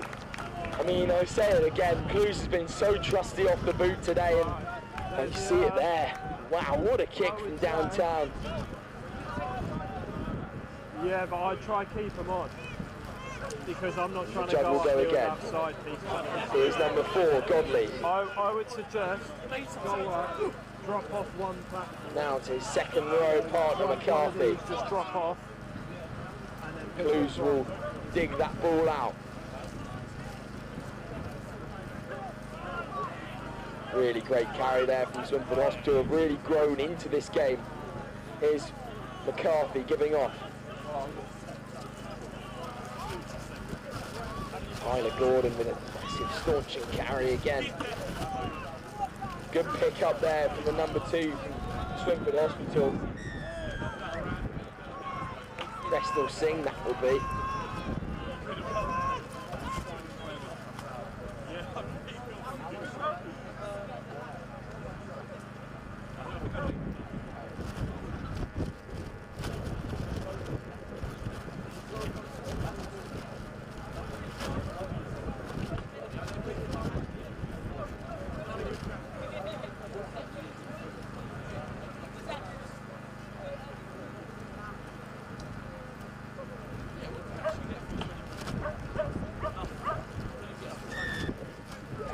Judd, as we just had a little confer with the touch judge, and it'll be sank straight into that touch line, and all the massive bushes over there on that far side.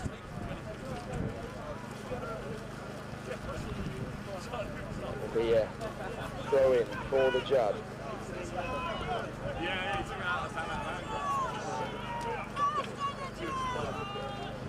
But possession regained now by Swinford Hospital in a very promising position.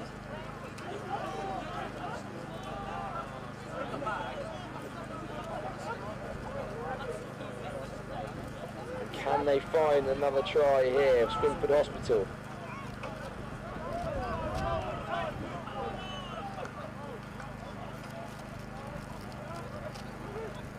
Big carry from Ben Bassanesi. Here's Will Terry to kick out, and that will be full time. Swinford Hospital take the John Fisher Invitational Rugby Festival Schools Cup back to Birmingham with them. And we see the rapturous celebrations here from Swinford Hospital. Commiserations to the Judd, who put up a fantastic fight all day, but to no avail against this strong and big Swinford Hospital side. Ben, what a game we had there. Yeah, it was a great game, great defence as well from the Judd score. Unfortunately, being on the right side of it. Yeah, just not able to hold out in the end there with the big carriers like Tyler Gordon, and obviously that intercept try from Will Terry was so important at the end of the game. I mean, just a really, really great festival and a great conclusion. Again, what a place to be in Croydon, the heart of the Comprehensive Schools Rugby Festival, and it will be for many years to come. Dom, how much are you excited for this tournament to come back next year?